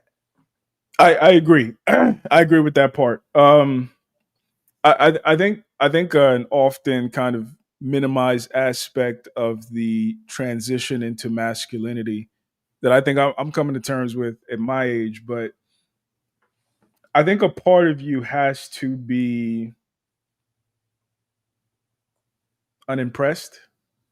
Maybe I'll put it that way. Like in combat sports, we talk about like becoming calloused, like to certain types of pain where you can like push through. And I think in life generally, part of what women find attractive in men is a certain disposition, a certain, he looks like he's been here before, a certain, he looks comfortable in this maybe uncomfortable environment. Like, one of the things I talked about when I got back from Colombia was really wanting to take my little brother so he could see that concentration and the density of beautiful women, because I wanted it to desensitize him to female beauty, because the more desensitized he is to female beauty, the more efficiently and effectively he can navigate women. Right? It's one of my mom's favorite sayings. She would say, "I've seen 100. What's 99?" Like, they're part of the difference of like 32-year-old Alan versus 22-year-old Alan versus 42-year-old Alan. When I get there, is like there's a certain stoicism that I've developed over the years that I would submit makes me more attractive to women than me when I was 22 and was in better physical shape. And unfortunately, a lot of young guys, or some young guys, get it because of tragedy, because of trauma, et cetera, et cetera. But I think that's a vital, often glossed over piece of the puzzle, piece of that leverage puzzle as well. Like that stoicism, that unimpressedness, that I've seen bad bitches before. You know what I'm saying? I've been here before. You know what I'm saying? Yeah. Which I think is more important now than ever before, since the world is so big.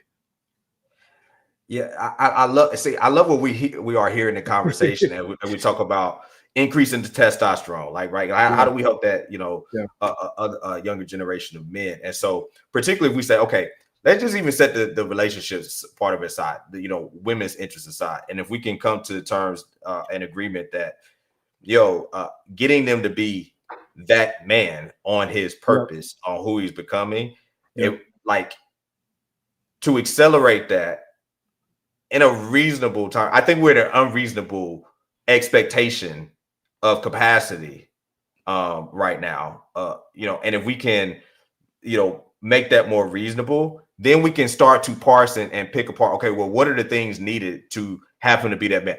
Not because of marriage, not because of makes it, just because that's more valuable for him to be as a person. Then we could start saying, well, he would need this.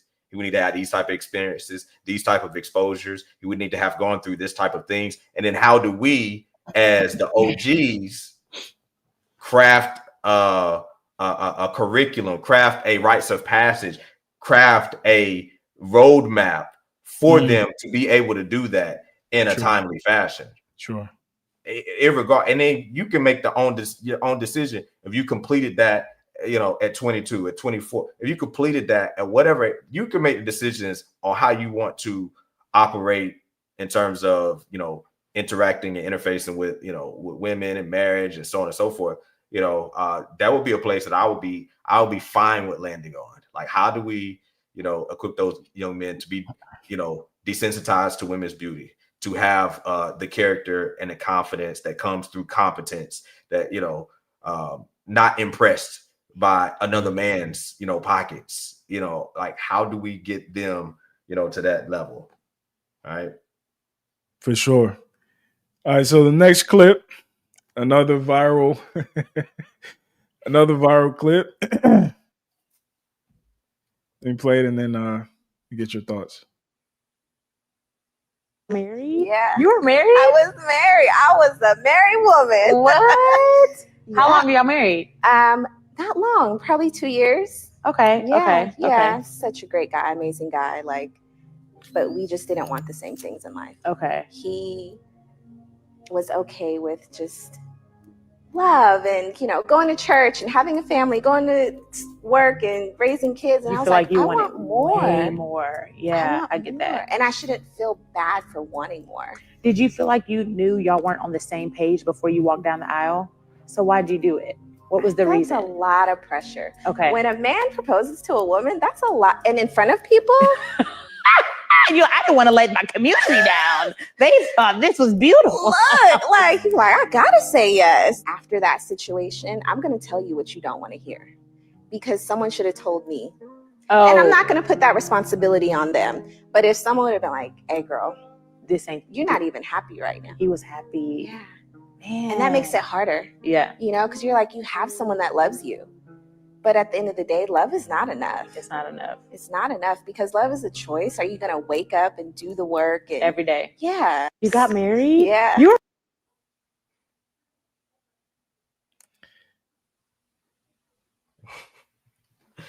The floor is yours, brother. My challenge is, like, we have to accept these stories on face value from, like, her side of it, right? Yep. What she said.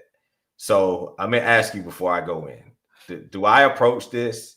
Because my first thought is, I don't know if I believe her, right? So my first thought is, I don't have enough information. I got to challenge the story.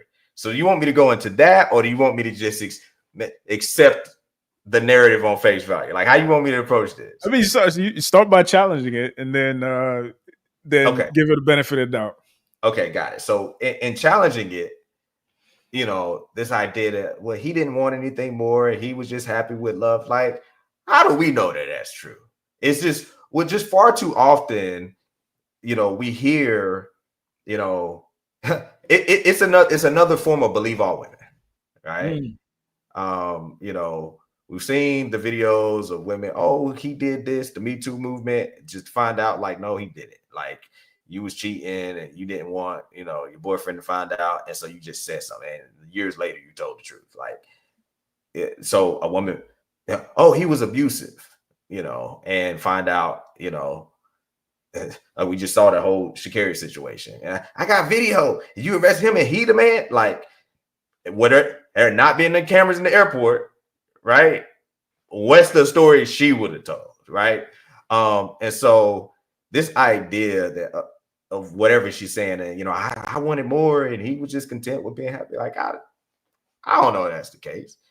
That's just a story that she's telling now. It could have very well. I suspect that there's a lot more to it if we were to get his side. And so from that standpoint, I don't feel I can make an accurate assessment. All right.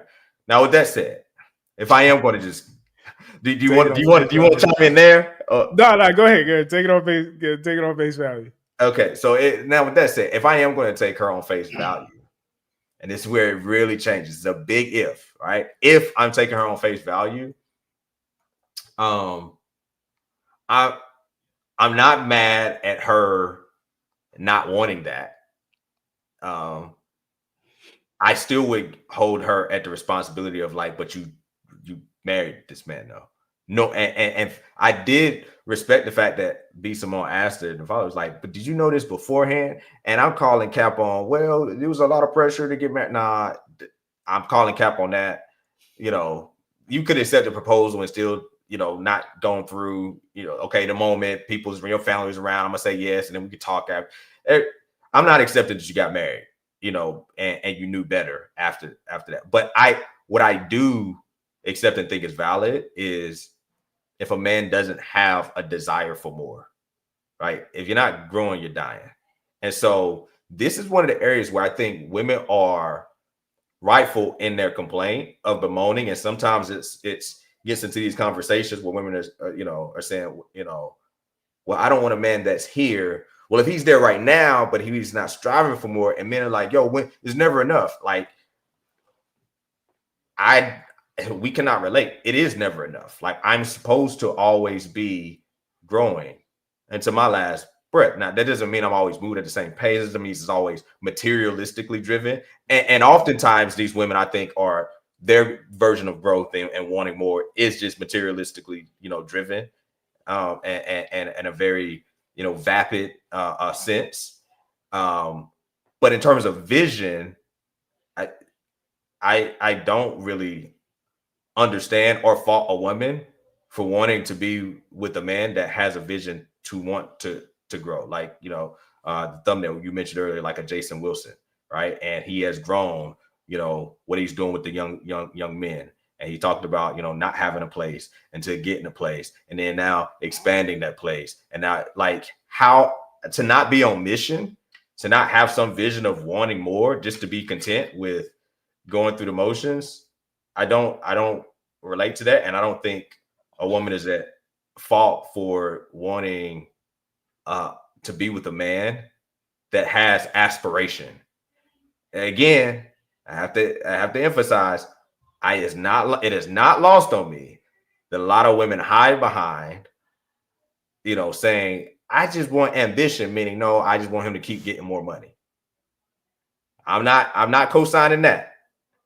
And I know more often than not, when they say ambition, that's what they're talking about. I just wanted to go make some more money, right? But on face value of what she actually said, like just being content with, oh, we're married now, we got family, we go through our weekly, you know, routine, we go to church. Yeah, like I'm okay with you not being okay with that, but I don't believe that. I just don't happen to believe that that's really the truth behind the story here. And so that's why I make those delineations. I believe he gave me a little laugh. I believe every single thing she said. I've come to the conclusion, I think that on average, men use intellect to qualify emotions. I mean, emotions to qualify intellect. And women use intellect to qualify emotions. And I think an example of this is like on Pop the Balloon as an example, since that's the one top of mind for me. But you'll see a woman pop on a guy, and when Arlette asks her, why did you pop, she'll try to make some shit up. I don't like his shoes, or he's short when he's not short. And then that same woman matches with another guy with terrible shoes, or who's even shorter than the other guy that she popped on. Because I think women are emotionally driven, and they will try to then use objectivity to qualify their emotions, right? Because the emotion is the truth. I just have to find a way to get there. And I say that to say, I think two things are happening. Because we also don't know like who pressured who for marriage. She might have been the one who initialized the pressure. She might have been one of them girls in the church. You got to make an honest woman out of me, et cetera, et cetera. And then he did it, and she realized that's not what he wanted. So I think there's a conversation about how we unhealthily idealize marriage, and how a lot of women who might not be prepared to be wives or prepared to be wives to a certain guy will expedite the process and thinking that we'll figure it out when we get there, or how some guys will have also drank the Kool-Aid of, if you're good to a woman, she'll be better to you. And it really doesn't matter the woman, because I see one of the comments on Instagram. He said he chose someone with incompatible values. Men aren't taught to look for compatible values in women. Men are taught that if you're manning to the optimal level, you will inspire and superimpose your values on her, because all women are malleable, and women will, like I said, you treat her good, she'll treat you better, right? And it's not until you see situations like this, or you experience situations like this, and you realize that that's not the case. I don't think she was bored by his lack of ambition, because again, ambition is relative. He might have had ambition, but just in something she wasn't interested in. I think she was bored by the lack of novelty. I think she was bored by the lack of parody. I have heard women in my own personal life, and thank God for social media, because I say it all the time. As much shit as we talk about modern women, one of the things they're better at than women of times past is they're more honest. So we can actually deal with the reality of who women are. You see women lamenting the fact that they're bored in their relationships because their guy is too good. Because the guy doesn't have bitches texting her his phone. Because nobody has come to her as a woman. Because all he wants to do after work is chill at the house and have peace and quiet. So in this world today in particular, and we could talk about like the effect of reality TV, or even the effect of like groupthink, and women kind of like, in female circles, they kind of, in male circles, what's funny is, we kind of also operate on a hierarchical system. And sometimes the chief dude is either the dude who be dropping gems. In other groups, is the dude who got the money. In other groups, he doesn't have the money, but he got the bitches. Like Craig got the bitches. So Craig is like the chief guy of the group. In other groups, it's the most athletic guy. In other groups, is the guy who can fight, et cetera, et cetera, et cetera. For women, I found that the chief woman is the woman who has the most stories, who has the most, shout out to 2 episodes ago, who has the most tea.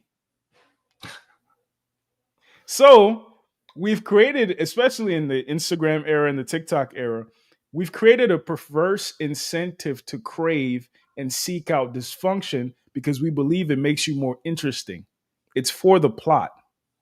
So when you find peace, particularly when you come from chaos, and you also exist in a culture and in a time that valorizes chaos, you will idealize it, and you will scoff, you will reject anything that is counter to that chaos. And I think, because I've seen 2 other videos, there was a white woman who said her husband's great, but she realized there's another black lady. I left my husband and my kid, but he's great. And this is that.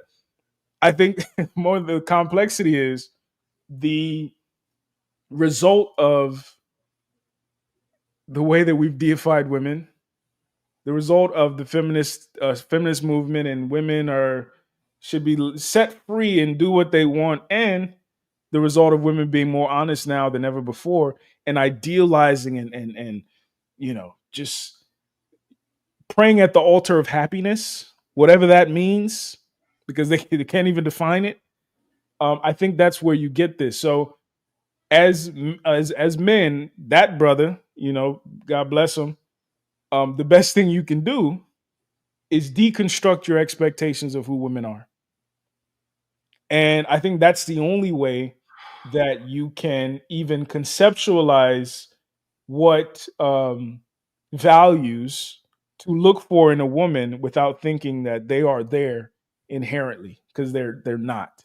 And that's part of the heartbreak. That's part of that. It'll break your heart because you realize that being that man of God they asked for, being that stable foundation of consistency they asked for, with the wrong woman, you ain't worth a damn. That was the part, the wrong woman, right? And so if we talk about who women are, and I know it's a larger and larger percentage of women that this applies to. So I understand we're looking for a diamond in the rough, but there are diamonds in this world. We mine them, right? And so this is one of those areas where there's so many elements in the world, in our lives, where there's a fabricated, perverted version of it, but then there's an actual honorable manifestation of the same thing. Right?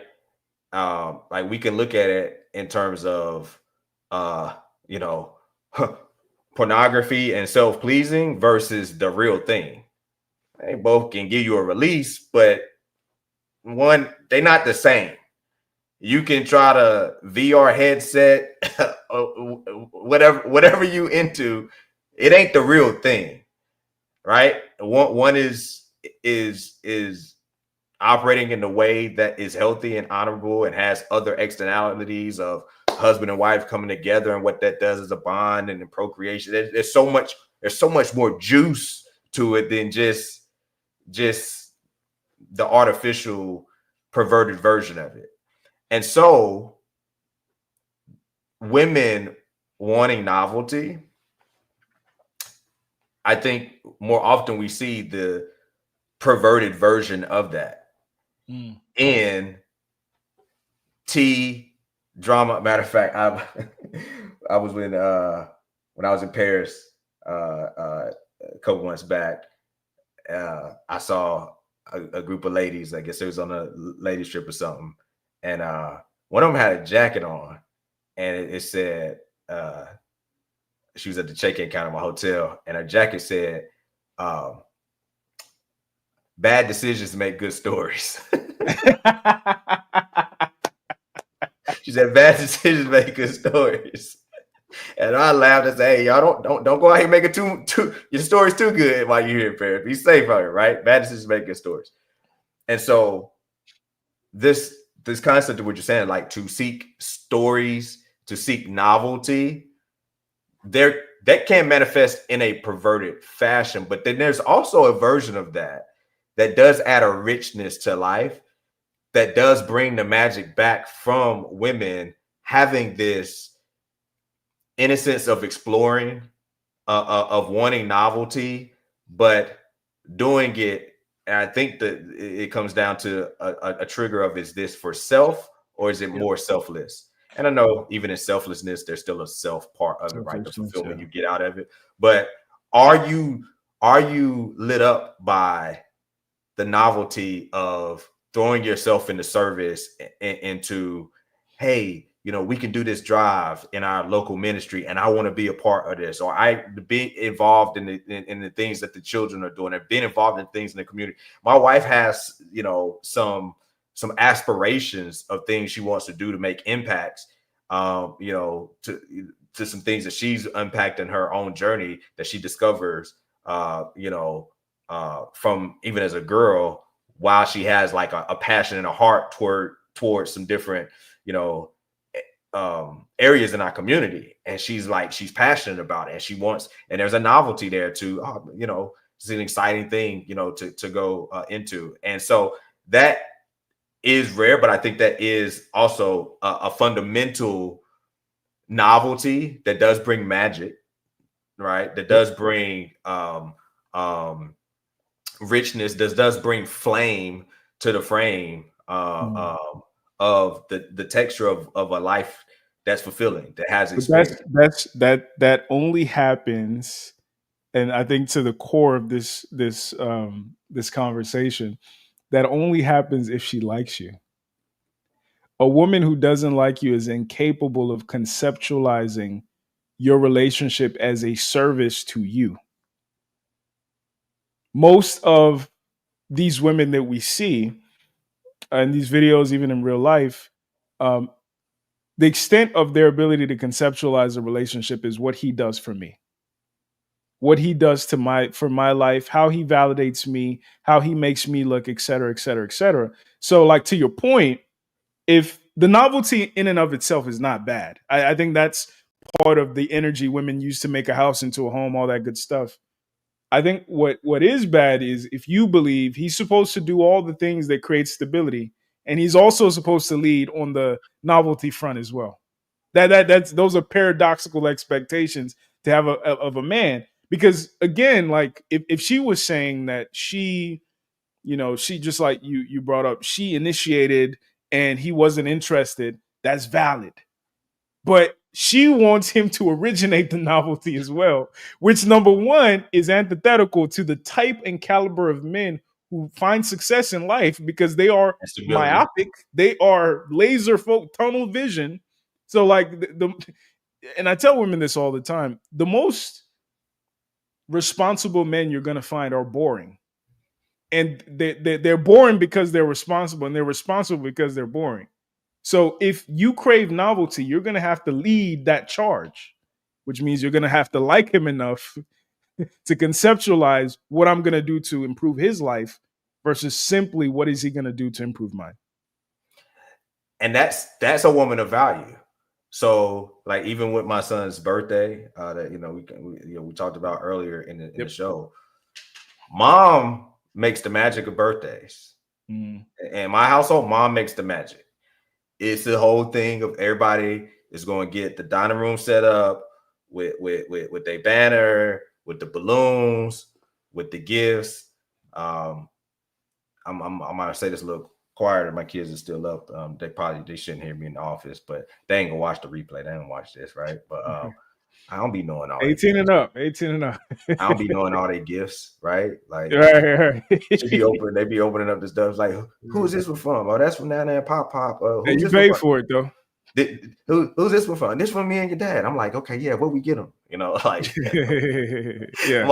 but the coming down the stairs to the breakfast, on their birthday, and all the stuff set up and laid out and wrapped up, like, that's magic. Those are experiences, and it's important, for mom, for her to do. It's important to her. Like, I gotta go get the balloons. Like, for me, I'm like, man, what you gotta get balloons for? I don't need no balloons. Right. Just give them the thing. Just hand them the box. Just hand them the box. They wanted a PlayStation. Give them a piece of PlayStation right there. You were wrapping for balloons and. Yeah, I'm gonna hand it to you. Like, here you go. Yeah, it's still in a plastic bag. It's already open. I already opened it for you. I set it up. You know what I'm saying? It's plugged in already. Just here's the controller. That's how I think. But I'm gonna pass my coffee. Go ahead, go play your game. Right? You know what I'm saying? Your bike outside. I already threw some water on it. You know what I'm saying? Let it sit in the dirt. It's already out there. There you go. So there's a magic they bring in that element. And so to your point, making the home, adding these, elements of magic. But where it really supersedes it is when it's not really in service to you, but it's in you all serving something, higher. And so when a man is really operating in his purpose, who he's supposed to be, and also in his assignment, what he's supposed to do, and her serving him in his pursuit towards it. So if it's like, yo, this is not even about me. Like, I actually have an assignment to do something. This is the impact that and so his is selfless. And then hers being like, yes, I am serving you, but I'm really serving the assignment. I see, and I bought into the vision of this meaningful thing that you're doing. And I have a very, very meaningful and important role in helping you accomplish that. That's the sweet spot. That's the magic that we really want to get to. 1000%. I got a few examples of, in my opinion, when that magic is not there.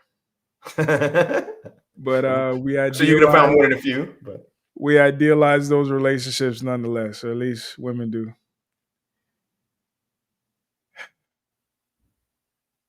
Just never thought that he would like someone like me. I just didn't think it was going to be a thing. I thought we would be friends. Yeah.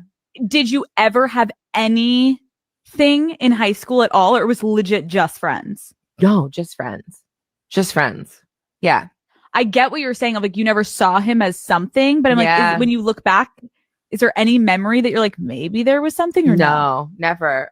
I in the beginning hated it so much. I like did not sign up for that.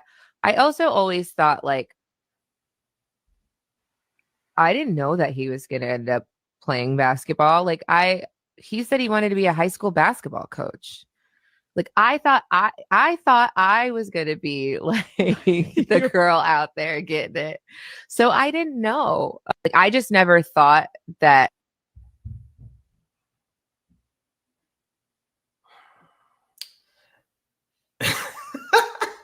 you outdid yourself tonight, brother. Yeah, I got more. You want to play that or? Yeah, matter of fact, yeah. Let me play this one because it's kind of in the same genre, if you will. I miss you, but I didn't say I wanted to talk to you. No context. I was traveling. Nina said she missed me. I call her. FaceTime decline. I write down FaceTime decline. I text. I called you. I know I'm busy. I said I missed you, but I didn't say I wanted to talk to you. I'm just confused. Like, who says that? Like, what do you mean? I thought you missed me. So you just missed what? You just don't want to talk to me. No, I miss you. Literally, your words. I said I missed you, but I did not say I wanted to talk to you. I could have been in the middle of something. I could have been in. It doesn't matter. It doesn't matter. Like, who says that?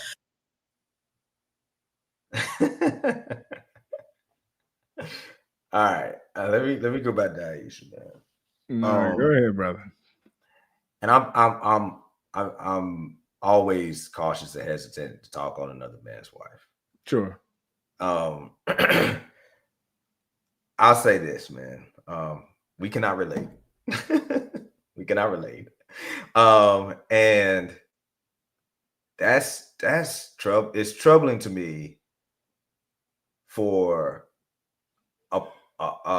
any spouse to bemoan and use her words to hate the success of their spouse, save for their success was in something that was not, honorable, or that was just, moving in a direction opposite of what, we agreed to or said, so I felt like if your success is pulling you away from, something that we agreed to, okay, but just from the fact that they kind of made it and you didn't, like, that's weird behavior to me. That's number one. And number two, I mean, that's what he selected.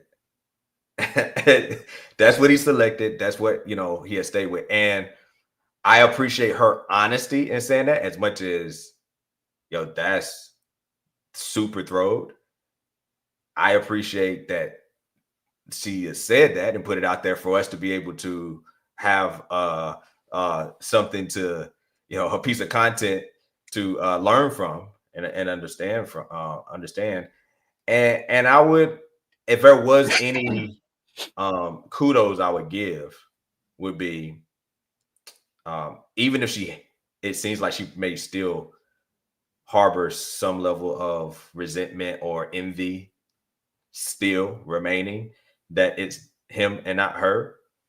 I haven't heard or seen any type of complaints from him, and so he seems to be okay with it, and he doesn't she hasn't seemed to like had any major steps of embarrassing him, out in these streets. That I'm aware of.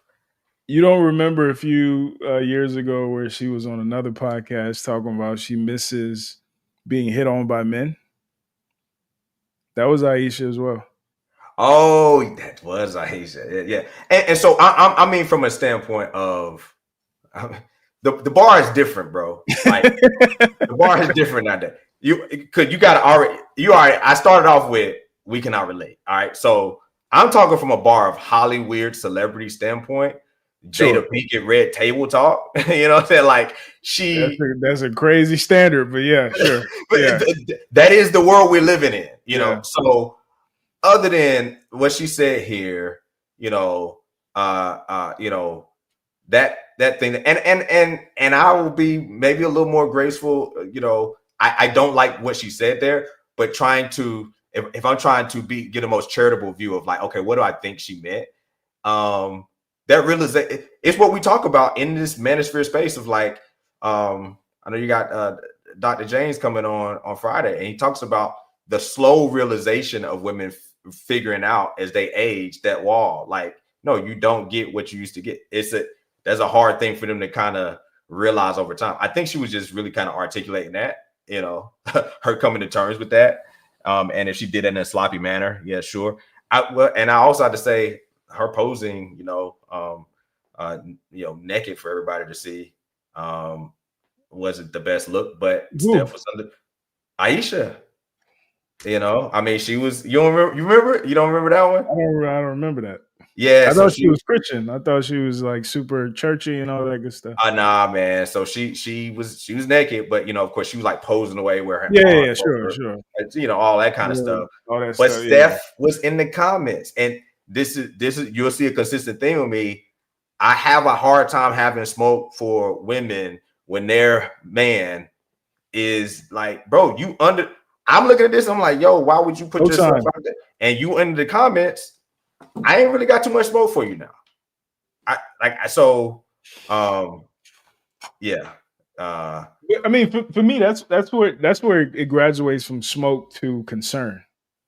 Because again, like 2 episodes ago, we talked about men being incapable of conceptualizing ourselves as victims. And I think part of how that plays out is sometimes we own our abuse. We try to posture during our whipping. Right? We try to say, nah, I'm confident. So it don't matter that my wife got her titties out. You know what I'm saying? She mine, though. And I think that's worth some investigation. I think particularly with high achieving men, like we talk about this sadomasochism, and I even talked about it with regard to Will Smith. I think for certain people, part of the reason that they achieve so much is because they seek out difficulty. Like as a man, as a martial artist, etc. Part of improving is seeking out the hard thing, doing the hard thing.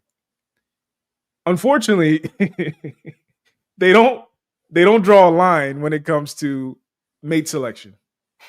So they seek out the hard thing even in mate selection. And which goes back to my issue with the book Way of the Superior Man, because it champions men doing that. It actually encourages men to seek out difficult women, to validate and to refine their masculinity. So when we see this play out with the Will Smiths, with the Steph Currys, with even the dude who the lady was talking about, like I think that's a part of male pathology we have to unpack on our own. But I think the bottom line is, if a woman doesn't like you, it doesn't matter what you do. It doesn't matter who you are. It doesn't matter what you accomplish. It doesn't matter what you do for her.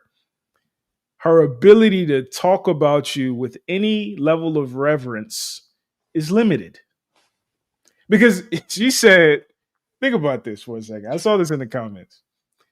She said, I thought he was going to be a high school basketball coach. I thought that was the extent of his ability.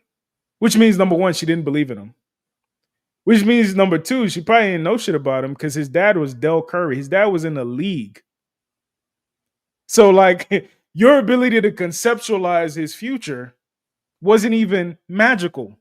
Like we talk about women being able to see past what is in front of them, which is a telltale sign she don't like you like that. Because I've seen women imagine convicts as neurosurgeons. I've seen women imagine convicts as neurosurgeons. But you can't imagine Del Curry's son as an NBA player. And even in the way that you talk about him, it's not in the same reverence as the the greatest shooter of all time. You said he plays basketball. So my thing is, if your girl isn't even your greatest cheerleader, she said I didn't think he was gonna play basketball. That in itself this nigga is the greatest shooter in NBA history, and her ability to conceptualize it is, I didn't think he was gonna play basketball. I thought I was going to be the successful one. I thought I was going to be the one in the limelight. Oh, it hurts that men don't holler at me anymore because I'm Steph Curry's. Like it all starts coming together, and his ass is unable or incapable of or compensating in his ability to digest it or even conceptualize it as a slight to him. And I'm reminded of the clip that went viral of Michelle Obama when she said, I think Angie Martinez asked if they ever thought about having a son. And she was like, heck no, I wouldn't want to have a son. Why wouldn't you want to have a son? Because he'd be a little Obama. Now, on face value, my feelings were hurt for Obama. So I was like, man, let me not just react off of this. Let me go watch the full episode. And it happened at the end of the episode. But if a woman don't like you, it don't matter if you're the first black president of the United States. If a woman don't like you, it doesn't matter if you're the greatest shooter in NBA history. If a woman don't like you, it doesn't matter if you are Russell freaking Westbrook and have broken the triple-double record in the NBA. The level of contempt and the way that she will perpetually keep you humble, that's magical. It's gonna be. And what's funny with the going to the Russell Westbrook thing is like Russell is known to be one of the most aggressive freaking point guards of all time.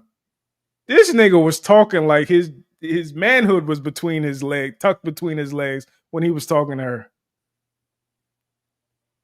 That's what men have to look forward to.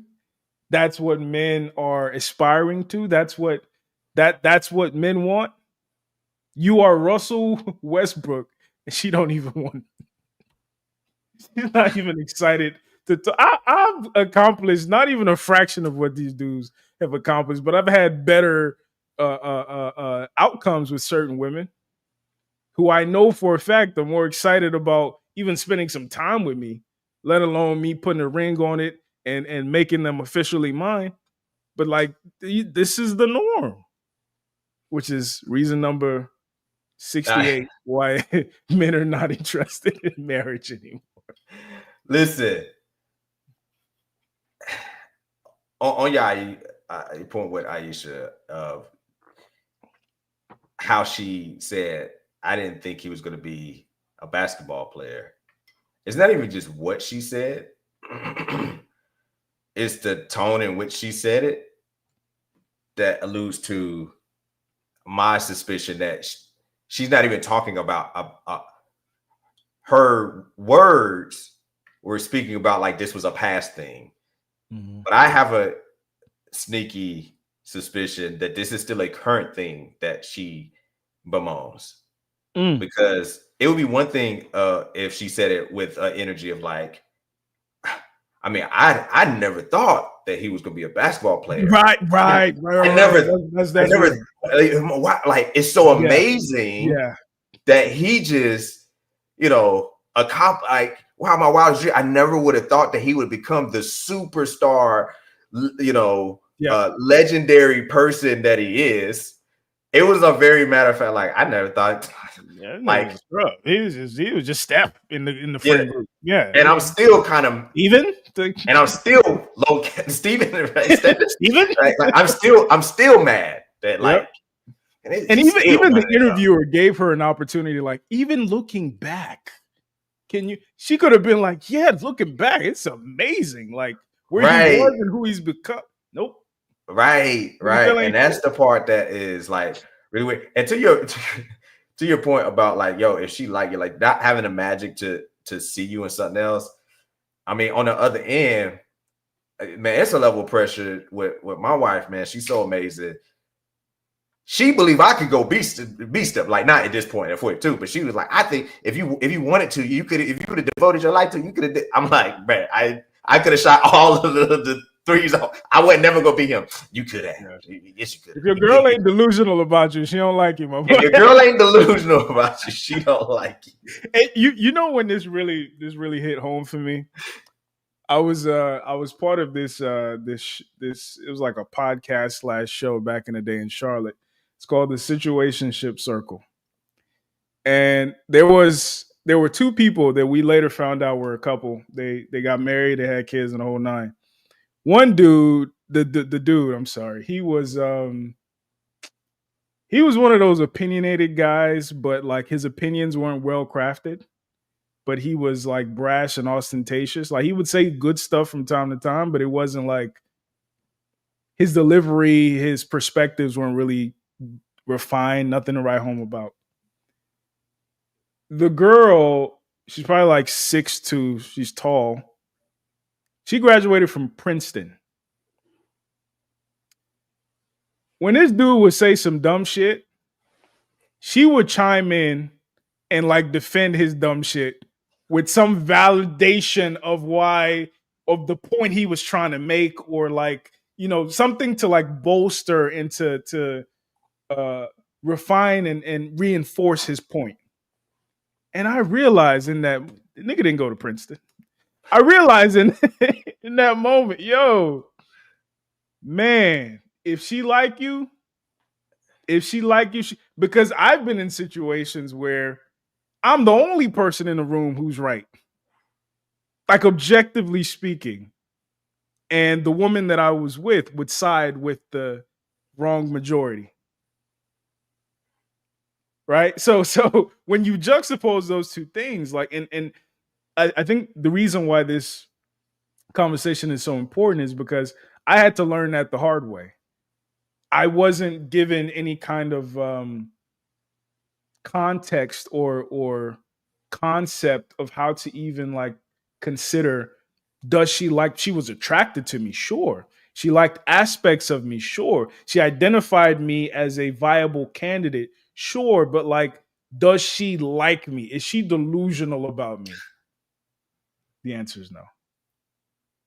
And it's going back to our previous conversation. It's a very hard pill to swallow, to be like, damn, I'm not her him. I'm still him, objectively speaking, but I'm not her him.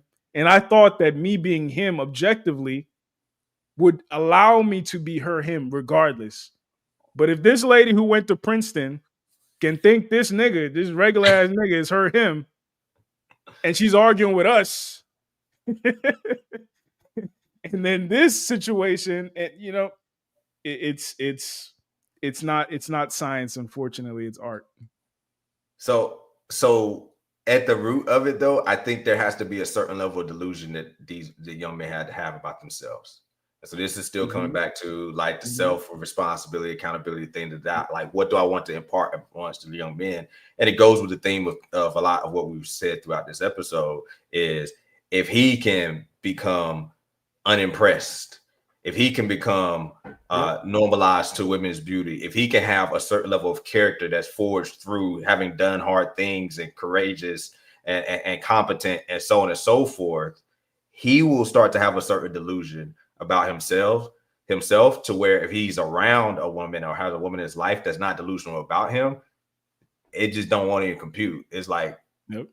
Yo, you know who I am?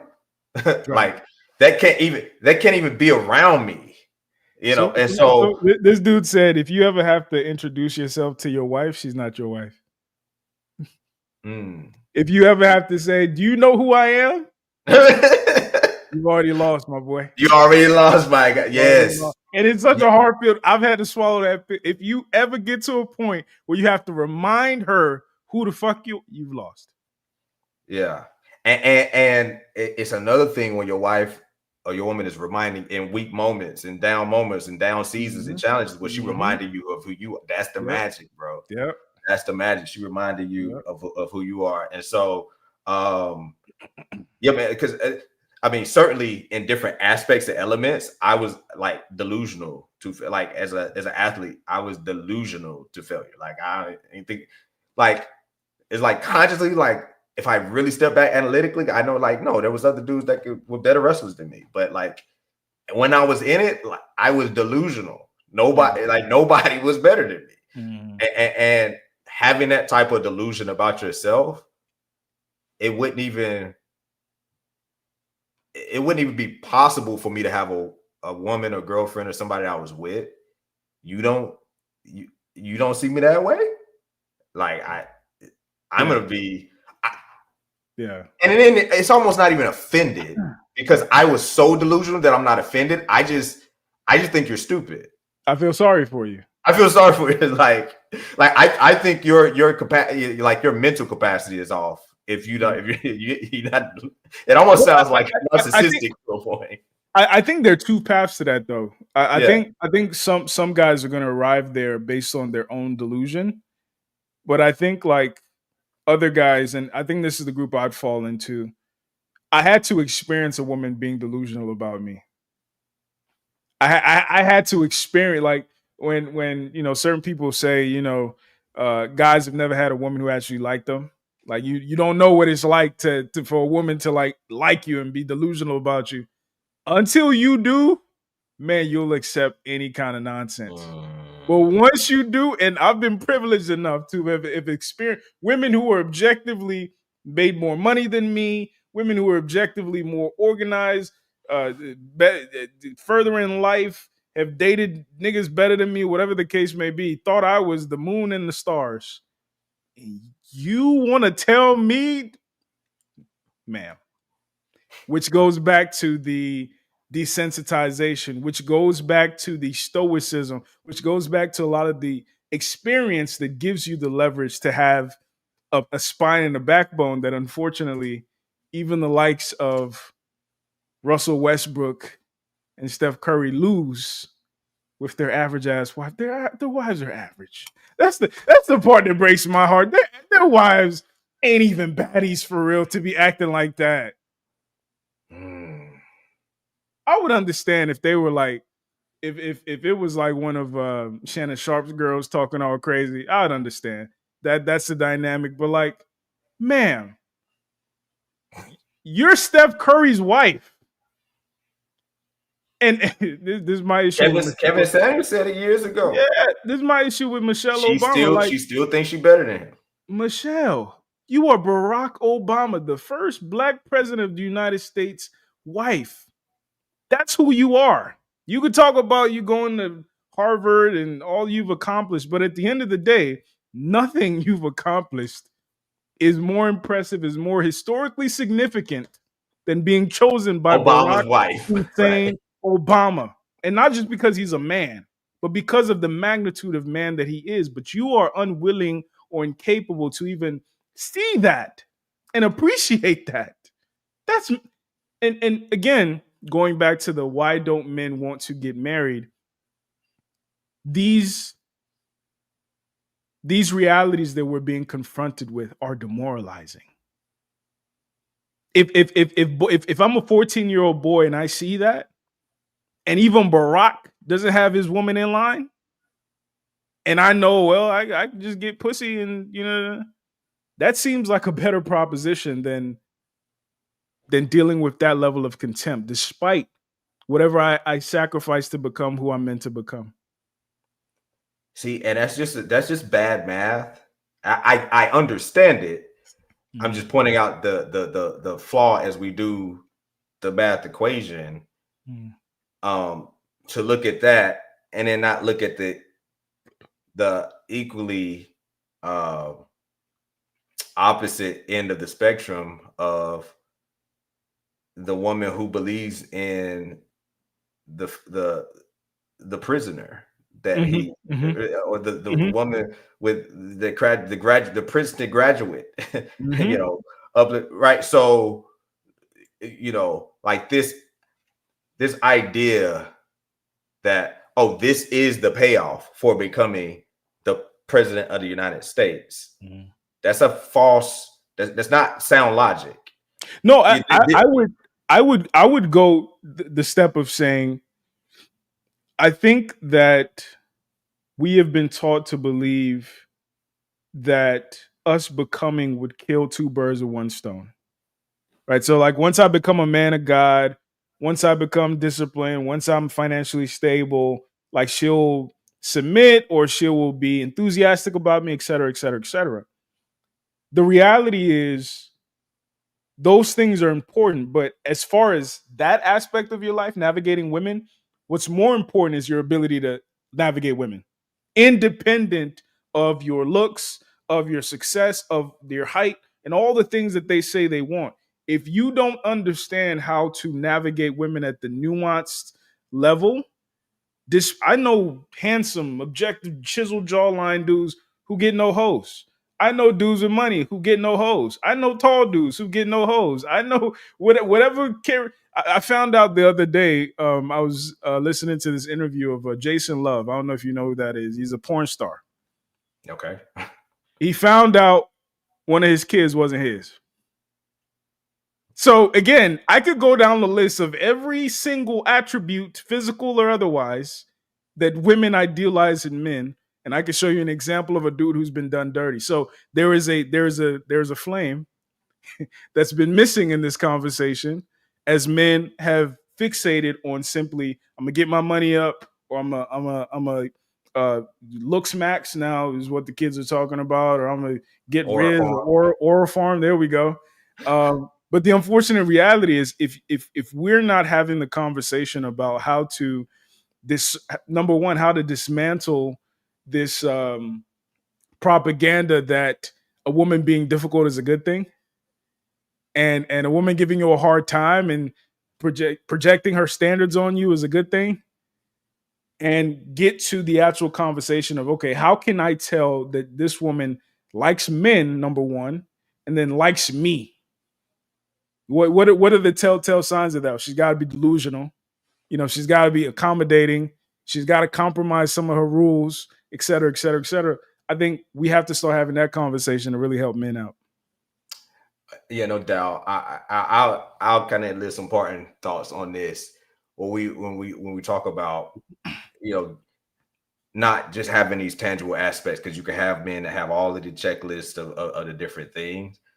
When we really start getting down to the internal parts of him becoming and having more of the emphasis and the focus on the core character, you know, traits and elements, and at building himself to a point of delusion about his own worth and value and his own self-image, then I suspect there's a natural byproduct intuitively of repelling anything that doesn't like you.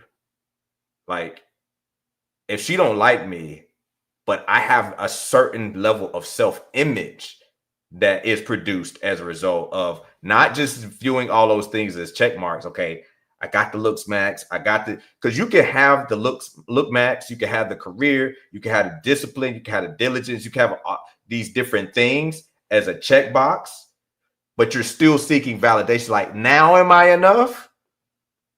Versus having a lot of those things and really just internally feeling like, yo, I'm enough. And when you feel like, yo, I am a person of value, like people treating you as if you're not a person of value doesn't fit right with your spirit. Whether it's a man, going back to my point about how the business coach I was talking about had another businessman that was trying to son him. Like, it don't fit right in my spirit if you're trying to talk to me a certain way. Like, that's an intuitive part when I start to get to a certain level of self-image, and that self-image isn't based off of a checkbox, because some people have a checkbox to try to mask and cover up a low self-image, and they have all of the things on the external, and you can and in a conversation with them, and you really start to get inside and get at them, you can see like, yo, that car, that physique, that six pack, all of the stuff you said, yo, Jason Love with this person, every single, like, bro, you're not even really, you ain't even really that fortified in terms of who you are as a man. And so I think that's the part of manhood that we have to really, get at, because if you're really fortified in that area, disrespect, romantic relationship aside, women aside, a man, anybody, it's not going to sit right in your spirit. It's going to disturb your soul. Nobody has to teach you that. Nobody has to teach you that when you have a certain level of self-image. The reason I'm making all these faces is because I think it's man, I think it's complicated, because I think that success and insecurity, and I might trademark this phrase, success and insecurity have a sexual relationship. I would submit to you that the most successful people are the most insecure, and their insecurity propelled them to their success. Like, I don't know if you saw the Kurt Franklin mini documentary he did, and yes, he talked about how he's a great example. You see what I'm saying? He talked about how because he didn't know who his father was, because he wasn't this or wasn't that, attention was his way of compensating, overcompensating for it. And I would submit that if you were to interview entertainers, they have similar stories. If you were to interview CEOs, they have similar stories. And the thing about it is, I think particularly masculinity, I think it's fragile in the sense that for eons, we have defined masculinity by service, by your willingness to die, by your not just die literally, but also die to self. And a lot of that was supplemented or validated by the gifts that you enjoyed as a consequence to your submission to this greater purpose, right? So, like Orion Taraban, for instance, he talked about Japanese kamikaze pilots. And, to the Western mind, we think about, how the hell am I just going to suicide dive my plane into ships for what? But when you create a culture that valorizes the people who do that, when you create a culture that says they're men and then they're kamikaze pilots, niggas are going to sign up to be kamikaze pilots. So I think in a sense, which I think shouldn't be discounted, at the essence of manhood, which is I think part of what we have to deconstruct in the modern era, we have been taught, we have been socialized to believe that our ability to kamikaze was, it was related to our measure of manhood. So because of that, it's easy for these type of relationships to then manifest, and it's also easy for you to perpetually feel like whatever hardship you're dealing with in your life or in your woman, it's your fault. So going back to our inability to conceptualize ourselves as victims, our inability to conceptualize ourselves as good, it's also an inability to conceptualize ourselves as worthy at the core. And I think that particularly for the men who achieve greatness, they typically are the most insecure men. And they achieve the greatness trying to overcompensate for that insecurity. So how do we divorce one from the other? I don't know if you hear that you really landed and came back to where I am on this. And so I am making the divorce between success and self-image. And so it's interesting using Kirk Franklin as a reference point to that. You can't watch that. You know, we have to be careful what we start calling success. You know, Black excellence. Up until a year ago, until the video came out, Diddy was success. Right? So Powell theory is success. This business coach trying to son the other business coach. I'm more successful than you. You know, you have more money than me. K. Michelle on Cam Newton's podcast said, with her tears and all of her BS that she was saying, we got successful men like you. We need you a successful man. Success. Like, we have to start defining success. He's successful as a NFL quarterback. Successful. If we're saying he's successful as what we say we want men to be, we better really count the cost of what we're saying. If we're saying that's success, if we're saying Kirk Franklin is success, if we're saying Diddy is success, we better as a community count the cost of what we're actually just labeling success. Because when we talk about being a holistic man, the man, you know, the moment the man shouts out to JC Wilson, I got his book right here, you know, so thumbnail, right?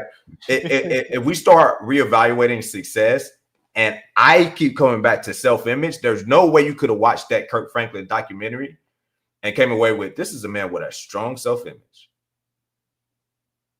You can't come away. We can't deny the Grammys, the songs, the hits. You can't say, oh man, he hasn't had success. So to your point, this marriage of success and covering up yourself. And so what I'm getting at to the core is, yo, stop chasing the trimmings and the check boxes. You know, Kurt at his age, you see the guns. I mean, you know, we know he ain't a big, tall dude, but he gonna make sure you see. He gonna be cut off. Twerk Franklin gonna show you his body. You know what I'm saying? Not Twerk Franklin. Twerk Franklin gonna show you that he in shape at 50 whatever years old. I can see through that you don't have a poor self. You're twerking, you're doing the gyrating and the dancing in the tight pants, and you got to be the center of attention, and you got to do, because you're trying to mask a poor self-image. You don't have that self-image of yourself. So I'm not talking about success. I'm talking about self-image. And you can't, I haven't seen, and I challenge you to show me the person that has a bulletproof self-image, which doesn't have to be tied to the other pictures of what we say are success. There's dudes with healthy self-images that, you know, work down the street that don't have the accolades. But I haven't seen the picture of the guy that has high level self-image that doesn't intuitively reject disrespect. Yep. But I think that's what's difficult and paradoxical about it, because history doesn't remember people with high self-image. Unfortunately, the reality is history don't remember most of us anyway. So I think that's all vanity. Like when we really unpack. I mean, from the perspective of, I think that the Kurt Franklins are a more tangible reference for most people than the good self-image guy. Like, we can name a Kurt Franklin, we can name a Will Smith, we can name a Jeff Bezos, we can name, you know, a ton of guys who are aesthetically successful but don't have positive self-image, or at least to our based on our curriculum. Who would we name to say this is the antithesis of that? Yeah, it's interesting. You see some people in like royal families, or like I remember George Bush, the dude like came and like threw a shoe at him at a press conference or something. and like some people in a certain era, they're talking about like delusion, almost feeling bulletproof. Like you can see them if somebody's like running up out of the crowd and they're like, what are you doing? Like, do you know who I am? Like, it just exudes out of them like I'm somebody. You don't like, I just repel any level of disrespect, right? And so I don't have like the perfect example of that. So I get your point there. Yeah, I would say we need to build more of that and build more value, in seeing that. Yeah. I think it's kind of like how people talk about how boys in the hood should aspire to be more than athletes and drug dealers, but it's like if that's all they can touch, if those are the only guys who are pulling up to the court and handing out basketballs and turkeys, the doctor who also exists is like a fictional, arbitrary idea, an ideal that I can't even, sounds good, but I can't touch. I don't know what that even looks like, because I think it's for brothers like us, it's easy for us to like dissect that lack of esteem, and it even gets more complicated when you consider that I read somewhere that psychopaths have the lowest self-esteem, which is so paradoxical because they simultaneously believe that they're God and also that they ain't worth a damn. It's the weirdest thing, right? And if psychopathy is at the peak of like self-delusion, like I believe I'm God and I believe I'm better than everybody, but I believe I'm the scum of the earth. It starts getting into like, it starts getting into like the complexity and the contradictions of like human nature. Yeah.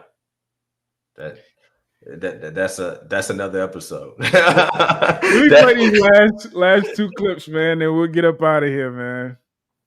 Let's see. You know what's crazy though? It's crazy. Those women that care and watch how much money you spend and how much money you spending on them, they don't like you. Because a woman that likes you don't want you to spend all your money, because she's mindful of the union and the partnership that y'all are building. There it is. If that woman is like women that are like, oh, I need to get my hair and my nails done. Why is your hair and your nails not already done? This should be a lifestyle. Like if you literally, it's one thing to be like, oh yeah, because I have an appointment from here. I'm going to get my hair done. It's one thing to be like, oh yeah, I have my hair appointment. I have zero expectation for a man to be like, oh, here you go. You got to, no. Now, if it happens, I love that for me, but it's not an expectation because it doesn't need to be. So I personally feel like us ladies, we got to get it together, because it's that standard that's making men think that the transaction is okay. We hold the standard. It's all up to us at the end of the day as women, and we got to stop being so doggone cheap. Because we see the clips of like, oh, what you gonna do for me? What you gonna do for me? What you gonna do for me?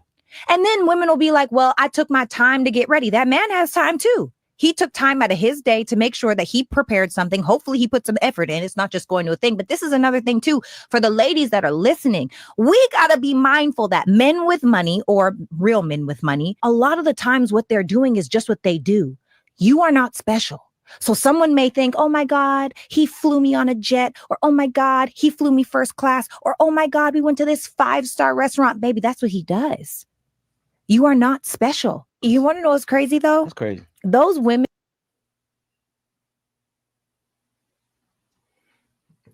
Thoughts, feelings, concerns. I'm just reading a comment. She looks so good, but she really be yapping a lot of times. I didn't say it. I just read a comment. He's not wrong. He's not wrong. I'm fatigued with her, Sarah Fontenot. How you pronounce it? Whatever. I don't know her name. I know it's Sarah something. I'm fatigued. She sounds good. Fundamentally, I don't believe her. I don't believe her fundamentally. I think some people like say certain things, and I think some people live certain things. I think there's a disconnect between the say and the live, but that's why I don't know her personally. But yeah, I don't know her personally to a certain point. if you're going to be loud, vocal, and known for certain takes on a macro scale in a public sphere, I'm gonna need some outcomes and receipts to match up. I have done some things in business. I am not where I would want to be touting around here out here like I'm Alex or Mosey or some big time. And I got some game that I could give in certain areas, but in a public front, my receipts don't match up. So I'm gonna just hold that to myself for now. In this thing they call marriage, that's an area I'm gonna get out there with the best of them. We can talk about it. So to be going around and having a lot of kind of traditional woman talking points and this, that, and the third, sounds good, right? But where are these outcomes? And then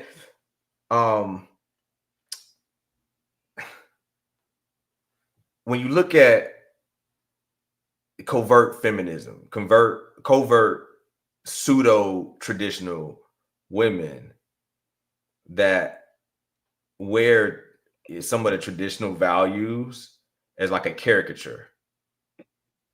Ooh,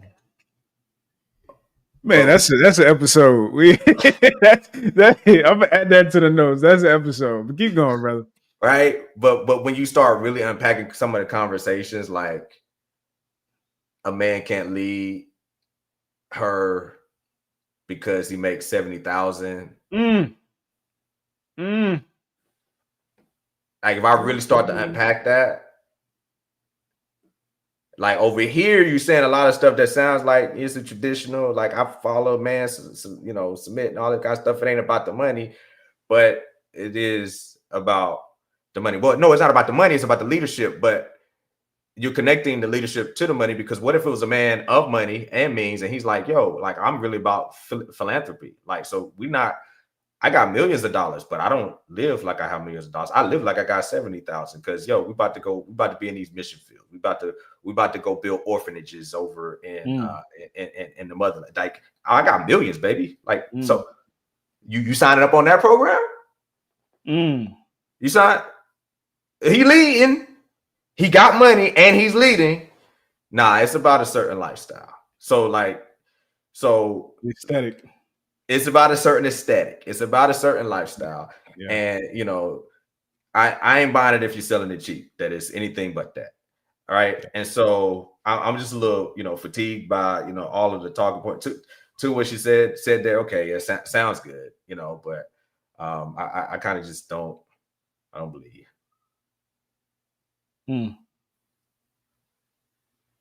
What happened? Nah, that's it. I would just leave it there, man. I don't believe. Yeah. I mean, what about what she said, like the merit of her point? Yeah. Okay. So to the merit of her point, I'll say it this way. I forget the young lady's name. It was like, I'm not gonna be with Travis Kelce, and like, what do I look like paying 50-50? Shouts out to Travis and his engagement to Taylor Swift, a woman that I'm sure he don't have to pay for her stuff. Like, how did that work out for you? How'd that work out for you? Do I look like the type that would be 50-50? You know who do look like the type that don't mind fooling their financial side of it? Taylor Swift. She look like the type that's okay with the 50-50. So yeah, these women, that don't make the rules for men that they don't like. She don't like you,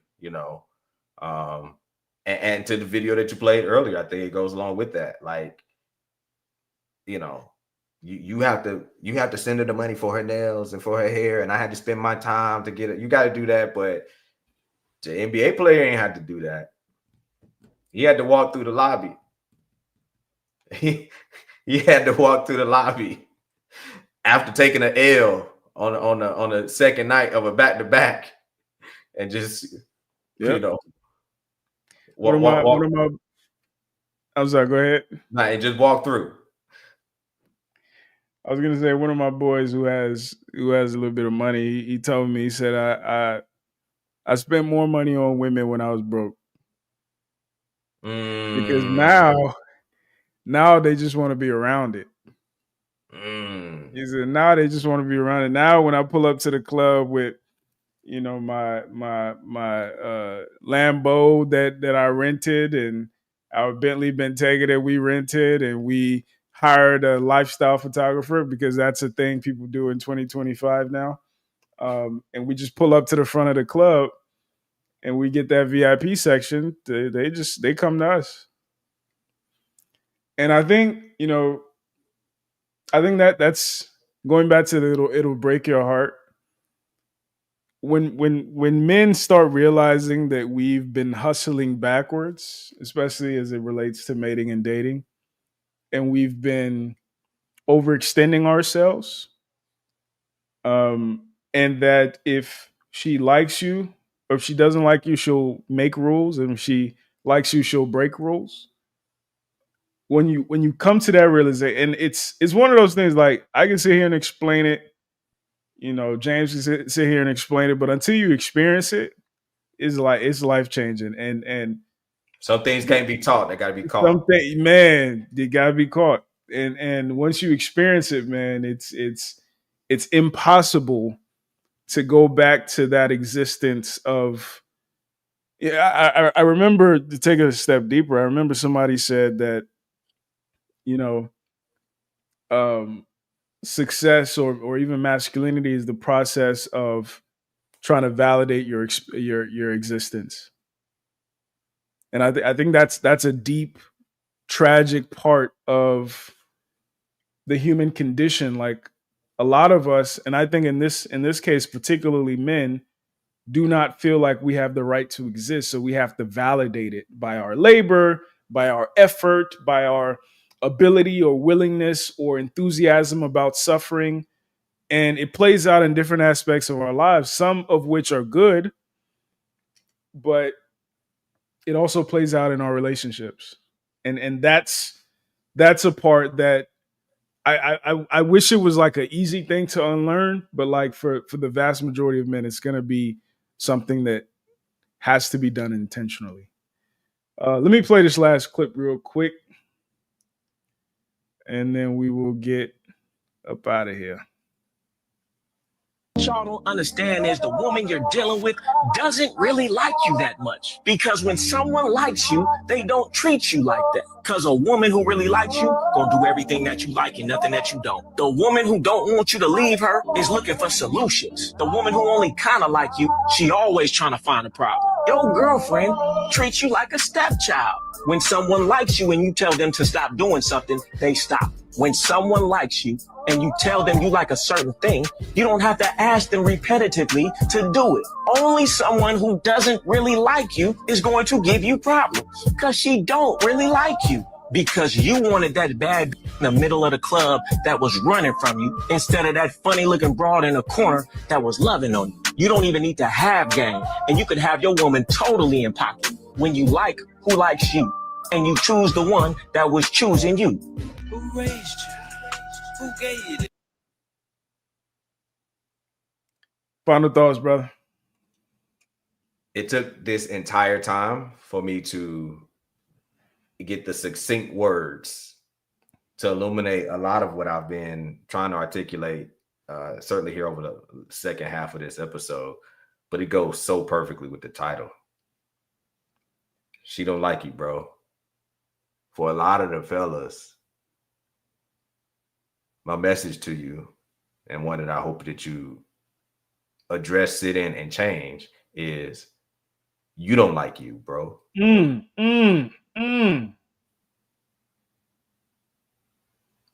don't like you, bro.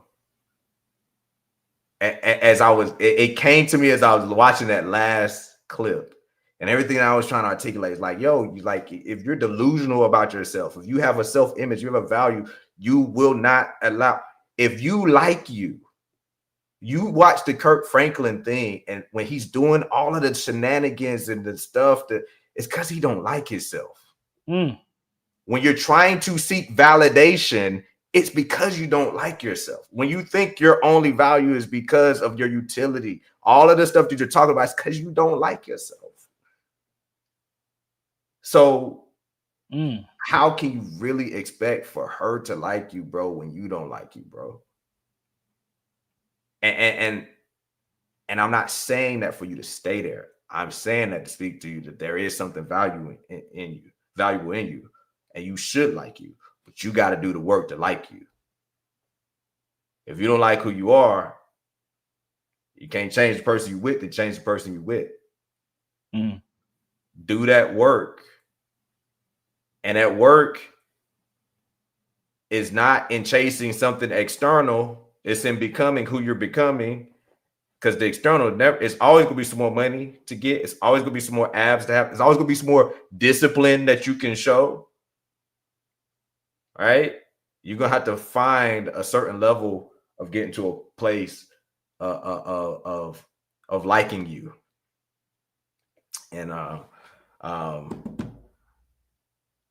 in doing that, it's a journey that, from my worldview, is going to lead you to the ultimate value. I said, it's in my character and things of that nature, but it's really not. The ultimate foundation of that value is realizing whose I am, and that undergirds it all.